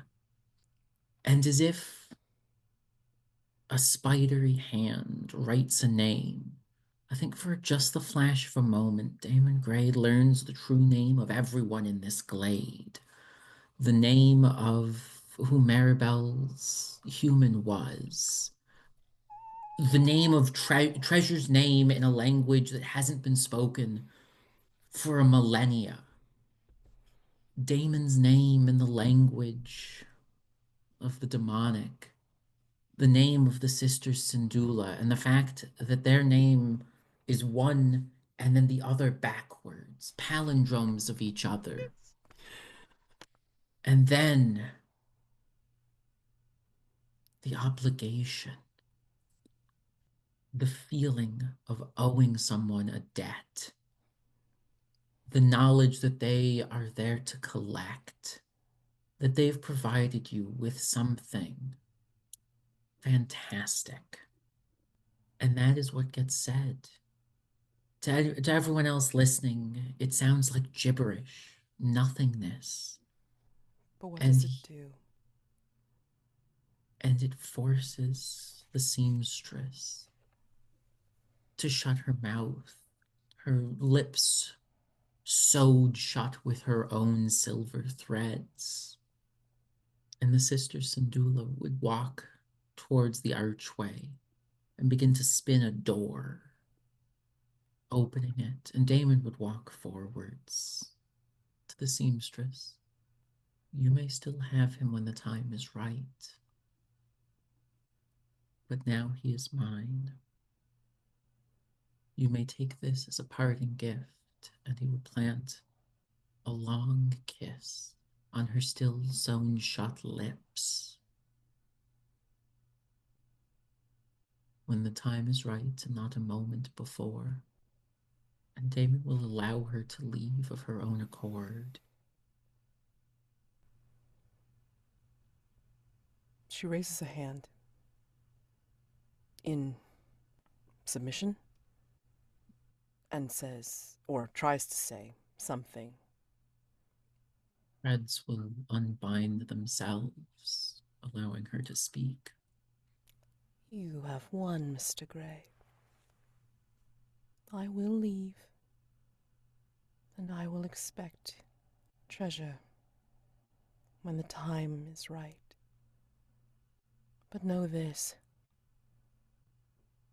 your mother readies all her plans soon against you all. Be prepared.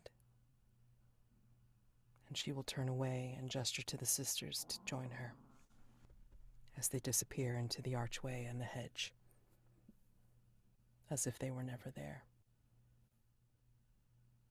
And Val, what do you do in the townhouse when you tumble out, smoke billowing out ahead of you, and you don't see the man in the sun mask there, and Isobel is in your arms? Her eyes are half-lidded, as if she's not quite there still, and she's breathing shallowly. I take off my suit jacket and put it around her shoulders. And I say, You were supposed to be looking after me. Come on, let's get you home and Val? head out into the street and try to hail a hansom cab. Val?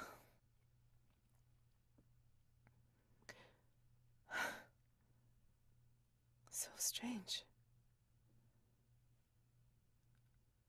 Mm. Are you all right?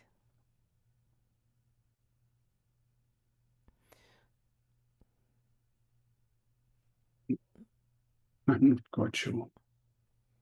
And she, in your coat, in the hansom cab, will probably lean against you, almost snuggle up underneath your chin as she sleeps, not understanding what happened. And I guess you make your way back to Hargrave House. As the dawn breaks, Spider Silk Seamstress is resolved. Rewards. To continue the theme of an obligation, Daymond would like to give his reward item to Marybelle as payment for the dewdrop or the tea drop.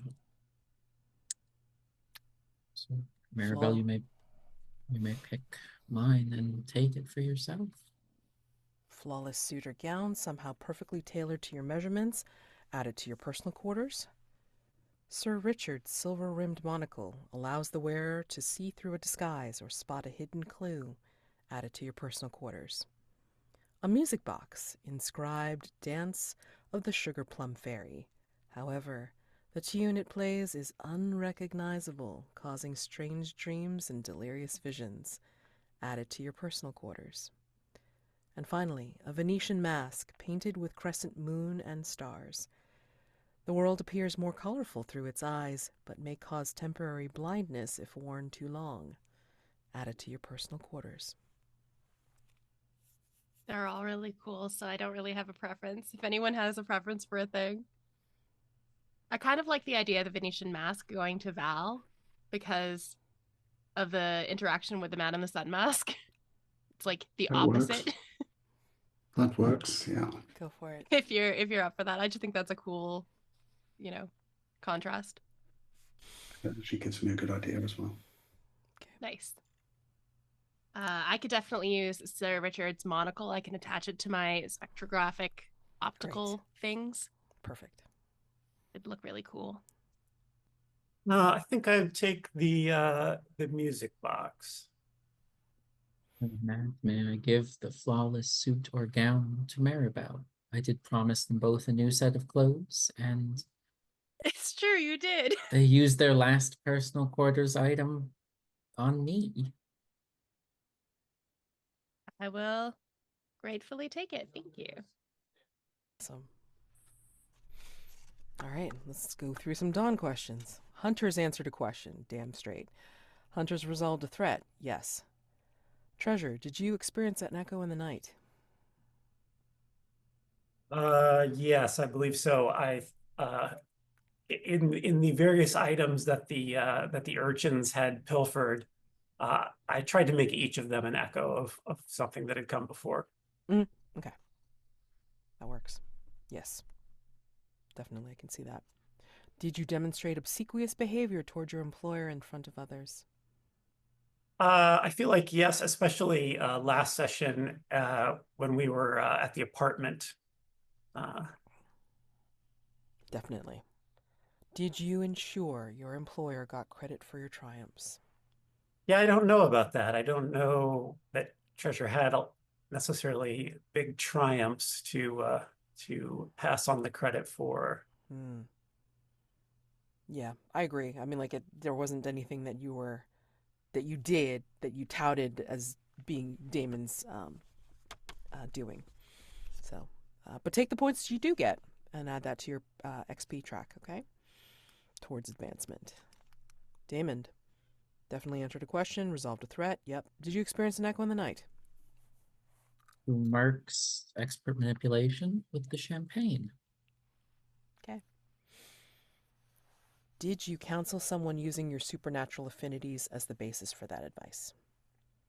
I definitely advised people, but I don't think I counseled anyone. I think I upset more people. I don't think I did so. Supernatural affinities. Yeah.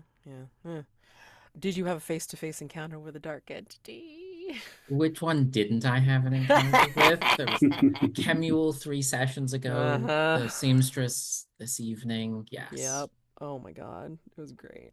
So great. Marybelle answered a question, resolved a threat. Did you experience an echo in the night? I did, with Treasure being a wallflower and the flowers on the quilt. Nice. Like it. Did you share an intimate moment with a living being, then remind them of your own humanity? I don't think so. I think I was in a bad mood and avoiding people for the most part. Yeah, that kind of, diverted Not you. me, Amanda, but Marybelle. No, I know. Yeah. Diverted you for sure. Yeah. Did you disregard the advice or safety of another in the reckless pursuit of your own curiosity? For some reason, I think I did, but I can't remember the specifics of it. A couple of sessions ago, I did something. Was it the No, hand? I don't. Was it the hand? Your hand to the throat of Treasure and us Yes, trying it to was. get you off of him? Yeah, I'll that might take have it. been what I was thinking of. Mhm. Yeah. I'll take it. Oh my god. Yep. Okay, so take those points. And Add them to Marybelle's your really XP track. mean to Treasure.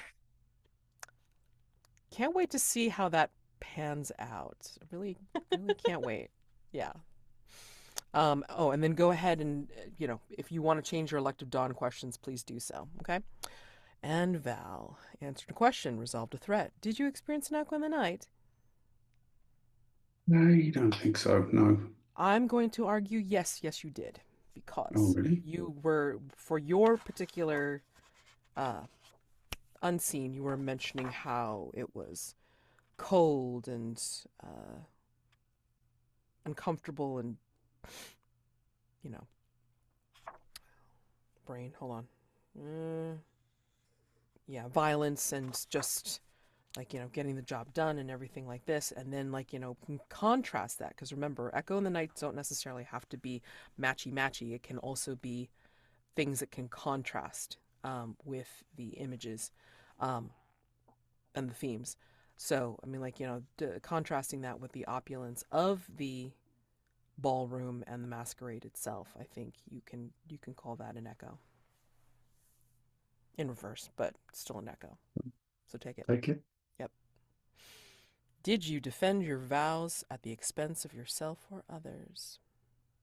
I was very conscious of the vows at the point where I was making the decision about what to do once through the door. But I don't think, like, I knew I was going to push for the next one. If I veered from my vows, if I'd failed that night move roll in there and like backed off and left Isobel there, I would have punished myself for it and scored that dawn question. But I don't think I hit either of them, given the way the dice went. Oh man, that's terrible. I mean, like, terrible in terms of, like, dice, determining, like, whether you hit the dawn question mark or not. You know, always think about how you can finagle it. I mean, like, if you remember what your dawn question, is, then please, like, just push. I mean, all decisions lead somewhere dramatic. It's okay. I don't have anything I desperately need to use my XP for right now, so Okay. I'm thinking about a custom move, but I'm not there yet. Okay. And I don't have too many things marked on my. And I've taken all the stat advances I can already, so. Okay. All right. Fair. But I mean, like, again, again, I always consider dawn questions to be like more of flavor, role-playing flavor. Oh, yeah, So sure. I mean, like, don't discount. I was trying to get to them. Yeah, just. I know. So don't discount their value, because even though that you've gotten any of the advancements that you want or need, they're still fun to try and embody. Okay. So we got through the dawn questions. Again, mark new elective dawn questions if you so choose. Anybody's custom moves or playbook moves that need to be resolved? I don't see any. Nope. Okay. Janice mask prompts. I think, well, I mean, like, we're way over, so I want to just get to a quick stars and wishes. But for next time, I mean, everybody owes Mummer's Mask. So just be reminded. Brain. Mummer's Mask is each hunter narrates a time when they put on a disguise for an innocent reason. And then Val owes a Mask of the Future. Okay. So, that's what we got for next time. I mean, if you can have that prepared, whatever it is. I mean, if you want to combine your Mummer's Mask with your Mask of the Future, Val, you can totally do so. And we can do those in the beginning of the session. Okay. Good ideas for both. So I'm set there. Okay, great. Awesome. The Mama's Mask will be quick. Okay. Alrighty. Okay, stars and wishes, just to make sure I don't keep you for too much longer. Goodness so gracious. Not just stars. I want to start for Mads for a couple of things, in particular, working in the Man in the Sun mask. I thought that was quite an atmospheric way to meet him, and I really like that scene of him revealing the door and the kind of idea that he kind of knows Val better than they know themselves in a way. That was fun, and I also thought a big star for the price that the Spider Silk seamstress demanded, being Treasure. That was genius. And like, there's a part of me that's like, wow, if that role had gone wrong and Jeremy had like stuck with it, and wow, yeah, that we could have been in some real interesting territory. I loved Amanda. I thought, I'm really surprised you didn't call this out as an echo in the night, because I thought your use of like the cat in your unseen was I thought, wow, that's like a solid echo right there, and then you had something else totally in mind. That was just coincidental. That was really good. Mark, I'm still trying to figure out like what Val is going to make of Treasure, given the relationship they had with Kemuel, and I think it'll be really interesting for us to have a vulnerable scene at some point. I know I'm aware that that's something I have to call for because you cannot. But yeah, I'm looking forward to that. And yeah, I really enjoyed kind of seeing Treasure kind of reveal his character a little more at the ball. I don't know. I just felt like there were a few little touches here and there that gave me a better handle on what that character is about. So that was cool to see. I've similar stars. Mads, the price that you thought of, that was really, really excellent. Bringing in the Man in the Sun mask is always amazing. I loved Prince Rupert II as a creepy spider cat. That's amazing, and I love him. Another thing I really, really enjoyed, Mads, was your horrible choice that you put Val in, that position that Val was in, to choose between, like, is this an opium-induced haze of nonsense, or are, Isobel and Mari in actual trouble? How do I react to this? Because it felt like a real ethical conundrum for Val. And I like seeing Val in those positions because it's fun. So that was really great. Mark, the bargain, when you pulled out the bargaining with the seamstress, when you were talking to, it was her, it wasn't the Sister Syndulla. That was smooth. That was so well done. You just slid it right in there, and that was really perfect. I also really, really loved your last paint the scene. It was really evocative. It was really good, and I was like, how is anyone gonna follow this? I'm gonna throw kittens into it because I didn't know what else to do. There was no following how good that was. I also really liked it when you said less deniable, when Treasure has to be less deniable than right now. Kind of like undeniable. I got the joke. And it was entertaining.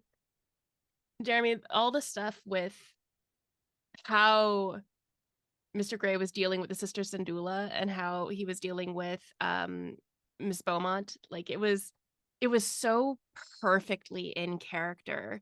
And then resealing the bargain with a kiss was like, mwah, perfect, wonderful. Could not, like, that's like a movie. Could not have, scripted it better.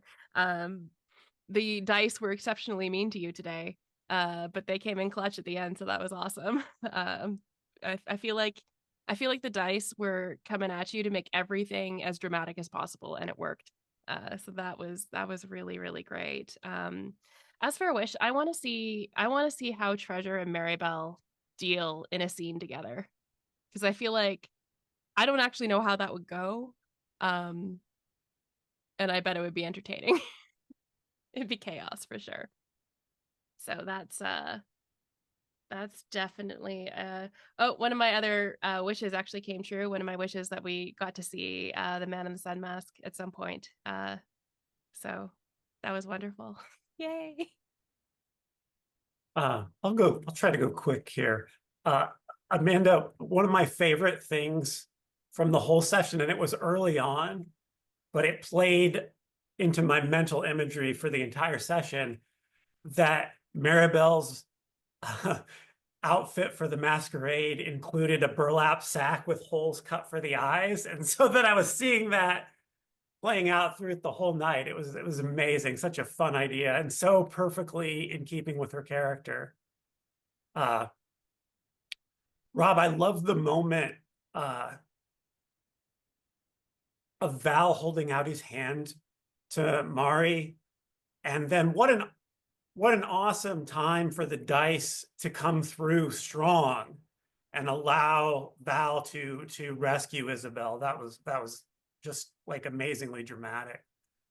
I was kind of hoping for it to fail there, and then it's like, oh well, okay, let's roll it this way. Jeremy, yeah, I have to echo what Amanda said. Daymond is always like so nonplussed in the most fraught and dangerous situations, and you just played to that perfectly. I also really loved the moment of Daymond asking Treasure to be a little more than he is, and everything that led to. Mads, like, you are so good at creating the scariest night phases, and this one may have been one of the creepiest we've had so far. Everything from the foreshadowing at the beginning with the receipt, with the moving handwriting, all the way through the spindly shadows and the creepy spider cat, right up to the end, and how terrifying that end game was. So yeah, really, really fulfilled what is asked of a night phase. And yeah, wish I would like echo my wish for all of these scenes between Treasure and the other characters that have been brought up. Those all sound really fun and really juicy. Stars just around. It was a wonderful session. Rob, the fact that your first unseen tied into your unseen paint the question, the fact that that was just one continuous moment really gave like a life to the unseen that I was not expecting with this one. And it was just delightful the way that you made it very clear that there are other stories happening in London. And it was great. Oh, so good. Mads in a moment that didn't happen.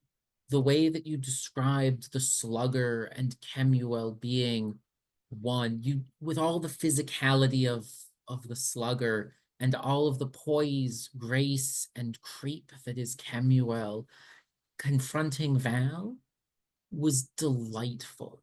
It really showed that the pair aren't the pair complement each other, taking away the worst elements while enhancing the darkest parts of each other. It was great. Amanda, stars for some of the banter and the chat. It made what was a very creepy and dark session just a little bit lighter, not to take us out of the moment, but to keep the fun of the role-playing session going. And, you know, coming in clutch with running in at the very last second, such a good use of that move. And Mark, treasure's a delight, and I'm so sorry that I've sold your soul again. The way that you keep coming in as this subservient, almost meek but strong in his own way character. Like, treasure is very much their own, but the way that everything kind of defaults to Daymond, and for a wish would just to kind of be, I kind of want to see the two of them apart, to push treasure to be their own person. Because I would love to see who treasure is without the veil of Kemuel or the overbearingness that Daymond always is. Sorry, I was contemplating like all of the things. God, you guys are awesome as always. Jesus. Um, and it was just me, like, you know, constantly pivoting, like, depending on whatever the role was, whatever your decisions are, and it was fantastic. So, I mean, I thank you for all of it. I mean, I obviously agree with all of the stars. Um, I feel like I'm made of more wishes at the moment because I feel like what I want to see, I'm not sure is going to happen because we play to find out. We don't know whether the roles are going to do what we want them to do, and I don't know whether certain actions that you're going to take are things that I can tempt you, push you, or nudge you into. So I don't even want to, like, you know, necessarily speak them out loud. It's just more of a, it would be nice if this would happen, and if it does, great, and if it doesn't, I'm still okay with it because you guys are telling a fantastic story no matter what, and we're coming close. Down one, two more to go. And I don't know what it's going to look like. I can't wait to see what it's going to look like. Oh my God, I'm so excited. And I'm also in personal terror myself because, yeah, you guys are keeping me on my toes and I love it. Yeah, I mean, I want to see all these things. I mean, like, you know, God, get us to a day phase where we can have you finally do some vulnerable moves. You know, I mean, like, you know, get these things out of the way, at least the ones that you can, and, you know, try to talk to each other and, you know, relate to each other more, whether it be like trying to relate to each other or not, like forced to have some conflict, discussion, or argument. I don't know. I mean, whatever it is, it's still dramatic and it's still wonderful. And it's messy because this group is messy and wonderful and complicated. So let's do it. I can't wait to see it. I really can't. This is going to be great. So, I mean, again, all around stars. I agreed with all the stars that you guys had, and there are some ones that I probably noticed, but I don't want to get into because I'll keep you here for another half an hour. And I leave you with another stinger. Back at the Teatro dell'Arte, as Val and Isobel escape through the great door, in comes Kemuel, their great form hulking down the aisle and up on the stage, and the look on his face is beatific. Behind him is the scurrying form of Hattie, still veiled, still trying to keep up, and he will reach out and have a hand to help her onto the stage, and she gingerly takes it. And as he stands there facing the audience of these silhouettes, even as the fog billows around them on the stage, He claps a hand on Hattie's shoulder and has something in his other hand and says, "We are close. I thought I was shut out, but I have been given the means to break through when needed, when called upon, and I will be leading the charge to decimate Hargrave House with this." And he holds up the bone crown. And he will take his hand off of Hattie's frail shoulders and hold it reverently in his 2 huge hands. And he will gently cup it and raise it. And then we see the image of him raising it and pans down from the camera as he starts to put it on his head. And then cuts to black. And I leave you again for another week. Happy gaming for anything that you're doing in the meantime. And we'll face the next session together. Just remember the masks that you have to do. And my God, have a wonderful week. Thank you guys so much. See you.